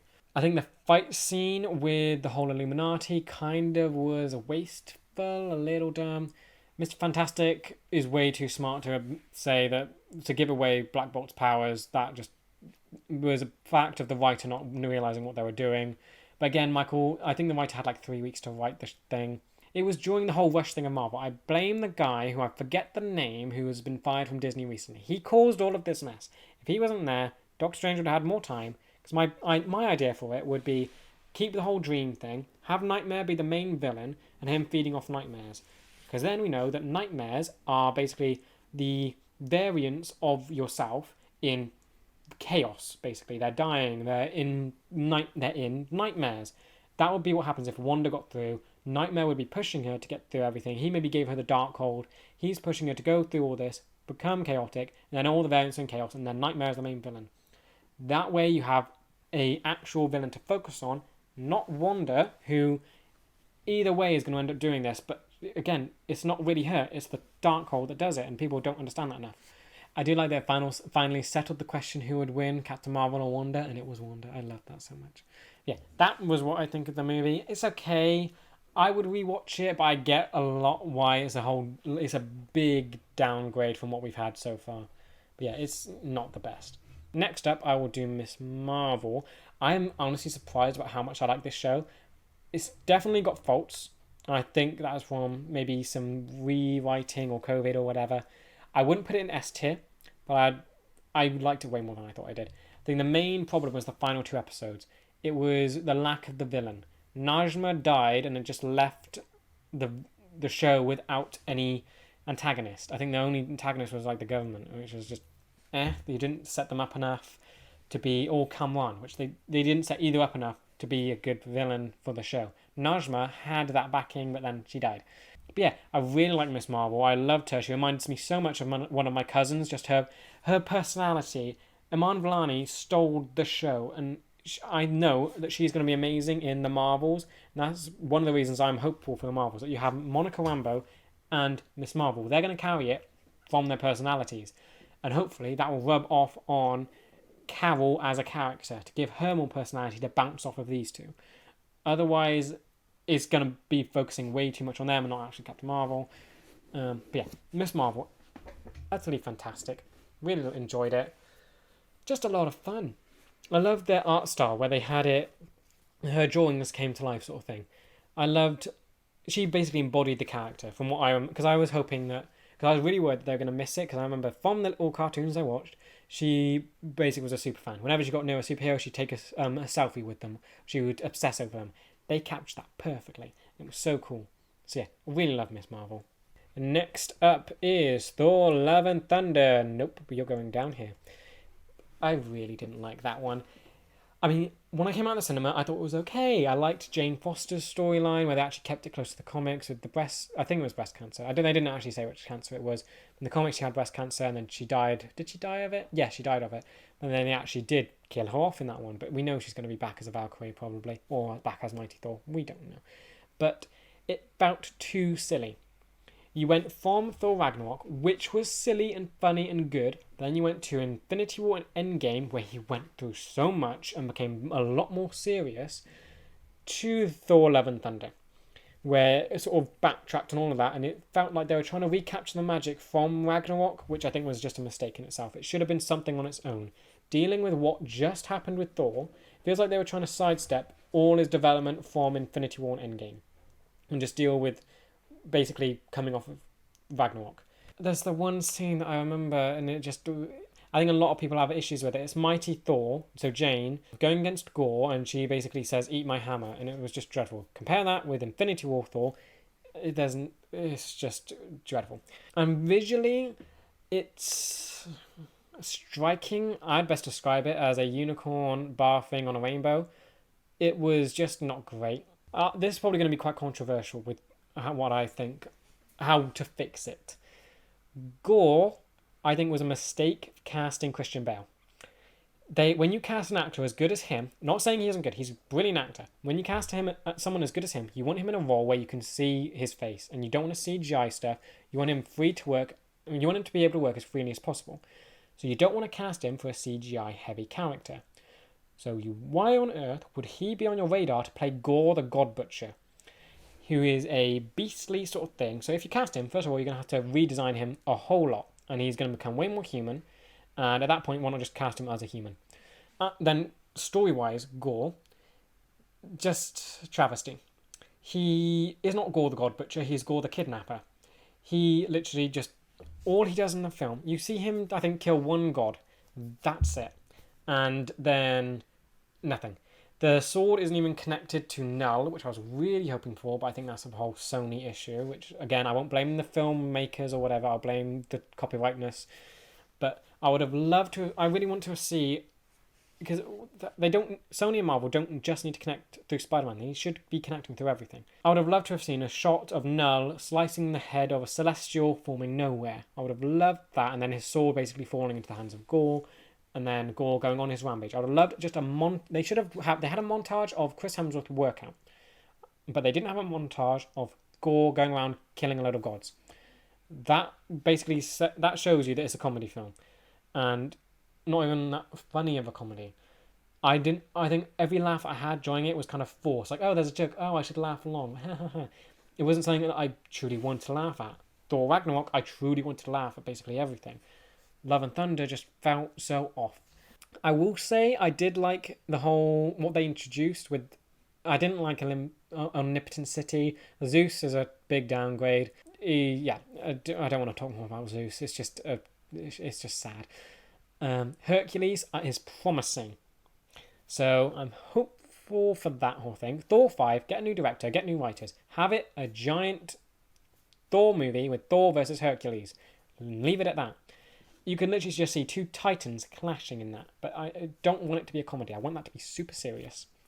I like the introduction of Eternity and how they sort of touched on that whole concept of the embodiment of a universe, because now it looks like they're going in the embodiment of a multiverse, which is a Beyonder, and if rumors are right, that could be something to do with Kang, I don't know.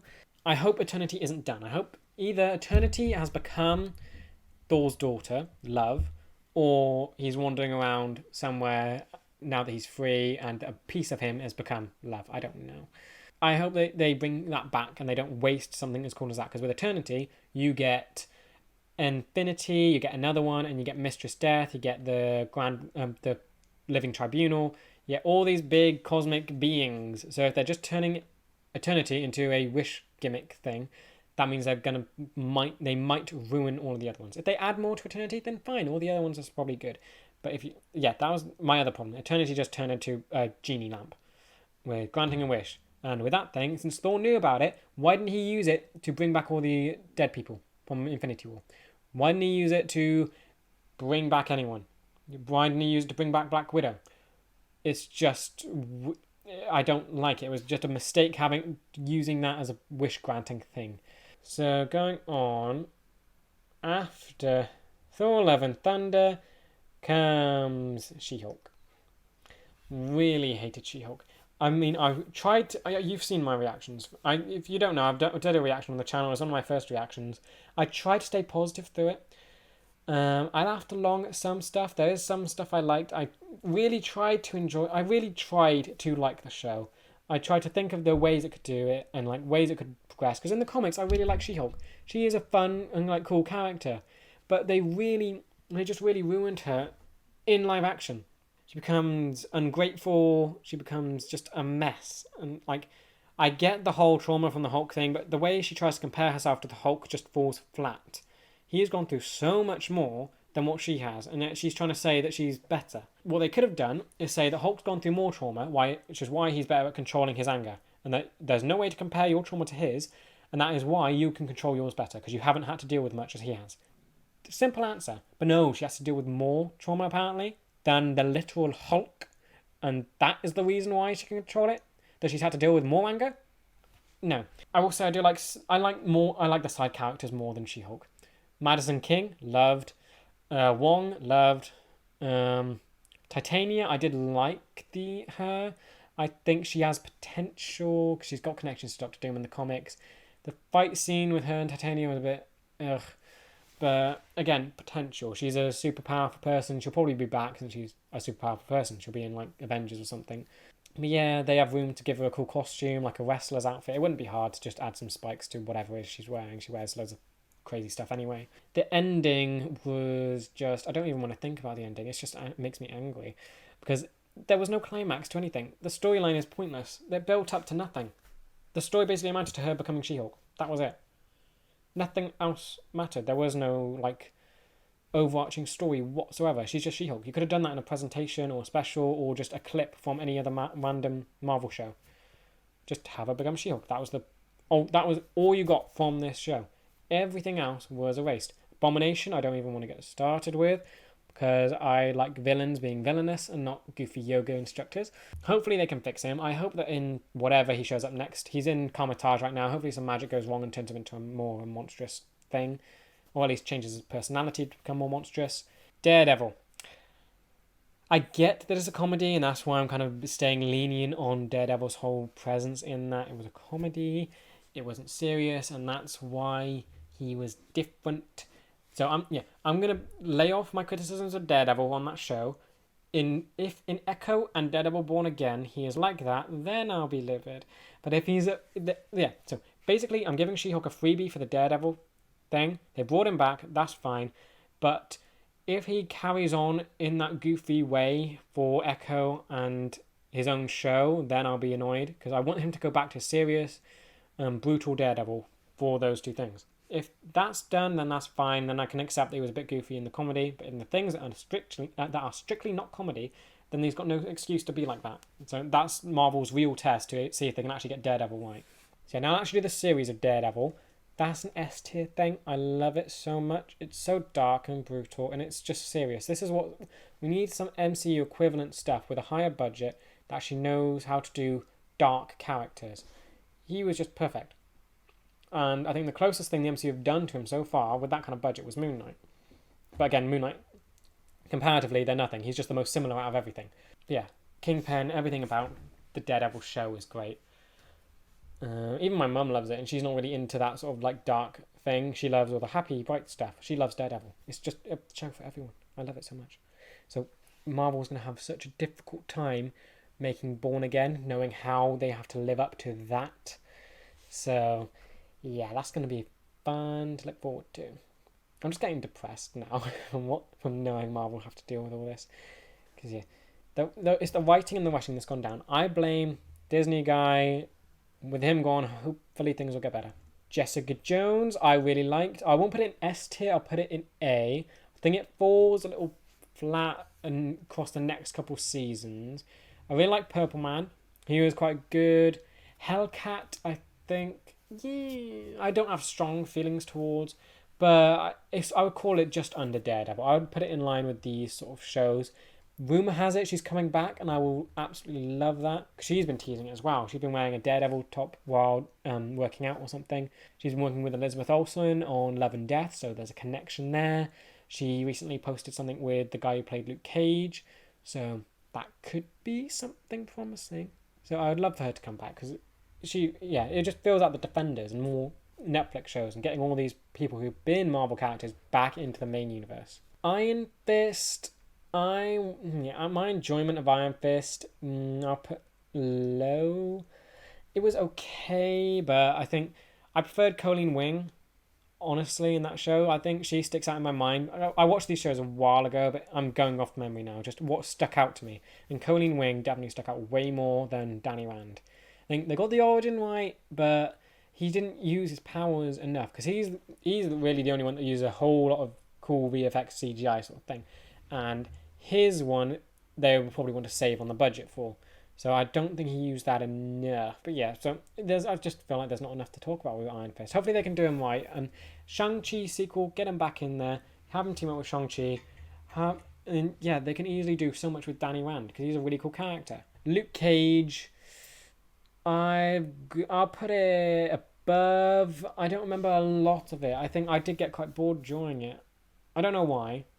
Because yeah, I watched these kind of in the background of doing work. I didn't watch them like full on closely. I just remember these just stuck out in my memory. Really liked, didn't like, and that was just more neutral, I'd say. Yeah, no, I'll put it back up there then. It's just neutral, because these ones I have like actual issues with. These ones I do have actual issues with. I think that's a better spot to put something more neutral with. So I do really want him to come back, because I would love all of these guys to return.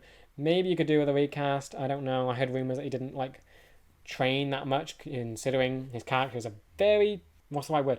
He's a fighting character, and the fact that the actor didn't go to rehearsals for fighting seems off. So maybe he could be recast, I don't know, but the rest could come back very easily, and I'd love that. Defenders, again, I'm gonna go neutral. It was cool to see them all come back together, but I don't remember much of the story, so it's just Punisher, I actually haven't watched yet, but from seeing him in Daredevil, I really like the character, so I'm gonna put him in the neutral zone. So, yeah, you're okay. Don't know if I will watch it. I probably will have to watch it, because rumor is he's coming back. So, probably will have to watch it, because I don't know if it's canon or not. Probably one of the most controversial movies on this list is Morbius. I actually really liked it. I didn't see much wrong with it. I think, of course, it's very dark and hard to see anything of the action going on. But I thought the storyline wasn't that bad. Villain, I got bullied, and he was basically another carbon copy villain or whatever. But he was the antithesis of Morbius, given same situations. One chose to sort of hate the power, one and get rid of it. One chose to love it and use it to do evil. But yeah, I thought they were fine. And like, I didn't mind it. Even my dad liked it, and he hates basically every sort of cinema thing. Please don't hate me for liking Morbius. I did like it. But yeah, I will say, I think I mentioned this. Hate that Sony are making their villains into anti-heroes. It would be very easy right now for Morbius to become a full villain. My thought was that he's only staying sort of good because he's eating like the fake blood, which gets progressively worse and less effective. So eventually, it's just a matter of time before he has to start drinking real blood, and then he should become full-on villain, because maybe it affects his mind or something. But that is when he should hopefully be a better villain. I just want him to go against Blade. I think that could be quite cool.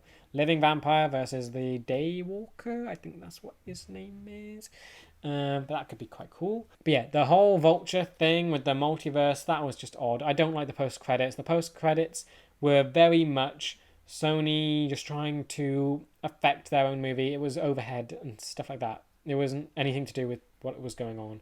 The writing for it was bad, so it was clearly not written by the same people who wrote the actual movie. Vulture being in that universe makes no sense. And yeah, it's just bad continuity for that. So yeah, I'll put it... Yeah, no, I'll leave it there, because I did like the movie. It's just the post-credit scenes are, for me, the only really thing that makes it go down a little bit. Apart from the whole too dark to see anything. Okay, now we've got Black Panther, Wakanda Forever. Absolutely incredible. It is just amazing. I remember like them announcing the title of the thing, because I think they were Chadwick was still alive when they announced it was going to be called Wakanda Forever. I remember all the run up to the film, and it was just it just makes me so sad thinking about everything that went on in between, like seeing it in the development. Everything in that film is just so phenomenal. They managed to... I did a video on this, and that probably encapsulates my thoughts a whole lot better. But they managed to capture all the grief that the cast was feeling about losing him, and all the grief that the fans were feeling after losing him, yet also elevate the MCU with a new kingdom and new characters, a new story, and they did it so well balanced. Like, you can almost see it in the poster. You have the main cast who would be grieving above, the main cast who are new, who are also still grieving because he's an actor, but I guess they didn't really know him. But it's still the new stuff below. Yeah, it's just very sad, but it was very well done. I think they handled it very well. They introduced a new T'Challa, which appeased basically everyone. It appeased me because originally I wanted him recast, but then after seeing the film, completely changed my tune. Love that they introduced new young T'Challa because now he can meet Storm, and that can set off that whole storyline, which will just make me very, very happy. But yeah, it was a wonderful tribute to Chadwick. So S tier all the way. Next up, Werewolf by Night. I actually really like this one. I'm putting it in S tier because I was surprised how good it was. I didn't have many expectations for it. I knew it was in development for a while until they announced it, and then it was released basically immediately after it was announced. Really cool, setting up the darker side of the MCU. I'd love more of that. I think we got blood. Yeah, we got blood. It was it was a lot more graphic than anything we'd had before. Introduced Ted, Elsa Bloodstone. Only thing I probably disliked about it was that Elsa didn't get like a comic accurate weapon, which was so close to her. But yeah, that's just development. They introduced 3 characters really well, and they can just go off and become anything now. They can go into Midnight Suns. They could appear anywhere. They could appear in Moon Knight Season 2. They can do anything basically now, and they've got a really good origin. Right, next up, Guardians of the Galaxy Holiday Special. I will put it... it's more neutral, if anything. I don't think it was good as a lot of those. It's a special presentation, and it was mainly focused on Drax and Mantis, which I think is good because they needed the screen time. But yeah, I'll put it there in A. I think I probably would rewatch it. I like that they brought in Kevin Bacon. It felt very in-universe. Didn't do anything major. It confirmed that the Guardians brought nowhere and the Collector's still alive. Added Cosmo to the team. So I did a few things, but yeah, I just think it was okay, really. And just, yeah, neutral thoughts. Don't think it was bad in any way. So, yeah, solid. Okay, finally, last one on the list. We have Ant-Man and the Wasp, Quantumania, which I have just seen. So I'm going to put you probably there. I don't get why everyone's hating on this film. I mean, I do understand a few bits, but I actually really liked it. I think Kang was done very well. Ant-Man, yep, he was still good. He was still funny. The story revolved around him, unlike Doctor Strange. Few downsides were that our Hope as Wasp didn't do a lot, even though she's a title character. I think the movie definitely is a Ant-Man, Scott Lang, and Wasp, Janet Van Dyne movie. She was definitely more prominent than Wasp. Wasp did do a bit, but in the end, she didn't do too much. My little nitpicks on Marvel movies, if you have a character in the movie that could be taken out, then what's the point in having them there? My big ones are Thor: Love and Thunder. If you took Valkyrie out of that movie, she kind of did not do a lot. She wasn't even in the final fight. If you took her out, nothing would have changed. Eternals, it's Kingo. He documented it, but again, he didn't fight in the final movie, which I guess is just a play on like morality and loyalty. But again, if you take him out of it, what did he do? Wasp, again, if you brought her out, Kang would have escaped and Ant-Man would have been stuck in the quantum realm. But given the leaks that I've read, that seems like that was the original plot of the movie anyway. But so having Wasp do something right at the end feels like it was very last minute, and that she just was present basically throughout the movie. She didn't do that much. Cassie, I feel she kind of felt off. She didn't feel like the sweet kid we met like ages ago, the one that loved gross things. She didn't feel like her Endgame counterpart either, because you've got to remember that Endgame one is exactly the same as this one. She went through all the same things, but they felt completely different. Granted, we didn't see a lot of the Endgame version, but this one, she just felt off because she was basically lecturing her dad for wanting to be a dad. No one exactly wants to be a superhero. They get cursed with powers and then are like battling with their morality that they have this power and that they should use it. I think Miss Marvel is the one that does want to be a superhero and wants to use it for good. She does it better, but she isn't lecturing anyone with superpowers to do good. She-Hulk got powers and didn't want to do good. Ant-Man got superpowers, saved the universe, and then was being lectured on not helping. That I think was quite dumb. Kang, wonderful, absolutely amazing. I can't think of anything they could have done more with him, honestly. The post-credits brilliant. Because I was so thankful they included the Council of the Kangs. That's one of the main things I was hoping for with his introduction. You had Immortus, a kind of Centurion, don't know if it's Scarlet Centurion, maybe Violet, and Ramatut. I love that they're playing all that like comic accurate like stuff going on with him. I don't know. You had a little shot of, I guess, Mr. Griffin in like one shot, very quick when it was zooming out to all the Kangs. He Who Remains was there, that was cool. Victor Timely is even in it. So yeah, there's a lot. They're definitely going to get the Kang variant stuff right. My little theory is he ain't dead. He went into literally as soon as I saw him go in, because the plot leak that I read before going into it, because I like reading plot leaks now, is that basically he escaped and Ant-Man and the Wasp got stuck in the quantum realm. That, I think, lines up better with the whole every third movie, a Marvel thing, the superhero basically is worse off. Captain America lost his shield, Iron Man lost his armors, Spider-Man lost everyone who knew him, Avengers, half the universe died, Ant-Man, he was fine. I think the original ending might have been better, but that would have been a small ending. The new ending sets up Kang as becoming something new. This specific variant, who I think will be the main villain going forward for a whole lot of stuff, has become a Beyonder, because he went into the multiversal core, and what they teased with, I think they teased with Eternity. Eternity is basically the embodiment of this universe. Beyonders, I think, are the embodiments of multiverses. And I know this is the bit I get confused about. Multiverse is basically everything, but I'm guessing a multiverse is basically the MCU is a multiverse, the DC is a multiverse, our universe, that's a multiverse, and they're all kind of separate. And then that's how they're distinct. So each one would have a Beyonder that's their embodiment. Kang, I think, has just become this multiverse's Beyonder. So, because there was like a lot of white light that was flashing out from the multiversal core, and I think that is the little tease that made my head think, oh no, this is what's happened. Because I read a rumour that there was going to be a variant of Kang that would be a Beyonder, who was going to be a villain of one of the Avengers films. But this, I think, is why and how that gets set up.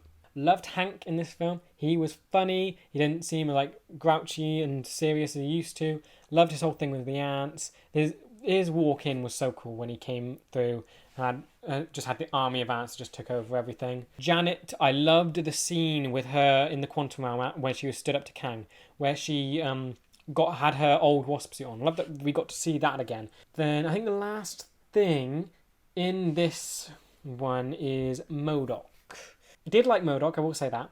I thought the design was very... I won't say very good, I'll say it was good. The mask, I think, comic accurate, that's great. The face was basically just Corey Stoll. His personality, I think, that was accurate. He was crazy, egotistical, he was in that job. He was great. Loved the showcase of his abilities with the purple energy, the guns, the saws that came out of him. That was good. The laser beam that happened once, but still cool. Yeah, all of that was great. The whole reasoning by his turning good was off. The fact that Cassie insulted him and that made him want to turn good was just, yeah. I know I'm simplifying it down a lot, but again, that's basically the gist of it. The theory that's going around now is that when he rubbed Ant-Man's face, he got pin particles, so he isn't dead. Because I was watching so closely in the cinemas of his little like boop boop boop boop, the little heart signal thing. That didn't go. It didn't flatline. He is not dead. I don't think he's dead. And then rumors are saying he's coming back, which I would want to happen. I want him to get pin particles from Ant-Man's face. I want that to be all a trick, that he was pretending to be good to get rid of Kang. I want him to go into the real world, and when he becomes life-size, him get more disfigured. Maybe he becomes more like misshapen. I'll throw up a picture of what's been floating around, because that's the design I want for MODOK. I want him to be grotesque. I want him to be some kind of wretched creature that would just be perfect. Like, this was fine, it was a comedy, but like having MODOK, because from what I remember, MODOK is such a pivotal, like, unique character. He can still be funny, just have people make fun of him. That's how you make him funny. Don't have him like smiling away and be all weird. And they can do so much more with MODOK. Think if he is actually dead, that was a mistake, but they can easily bring him back, and I think they have the option to. So yeah, I think he was okay. Yeah, Ant-Man and the Quantumania, I enjoyed it. Think it was okay, but I do get why people didn't like it. And I'll probably go more in depth when I do like a full commentary on this, because I'll be able to pinpoint the bits I'm thinking of, but like now my memory is betraying me. So yeah, that is all the MCU. So that brings us to the end of this video. I hope you guys did enjoy it. And please let me know what you thought of my thoughts in the comments. I really want to discuss this with you guys. Tell me if there's anything you disagree with. You might even change my mind on some of this stuff. And maybe I've changed some of yours. I would just love to know what you guys think of all this. And so I will see you guys in the next video where I'll be reacting to Fast and Furious 7. If this video does well, I'll keep going with the whole MCU commentary stuff. And like when a new movie comes out on Disney Plus, I'll do a commentary on it so I can go more in depth on my thoughts.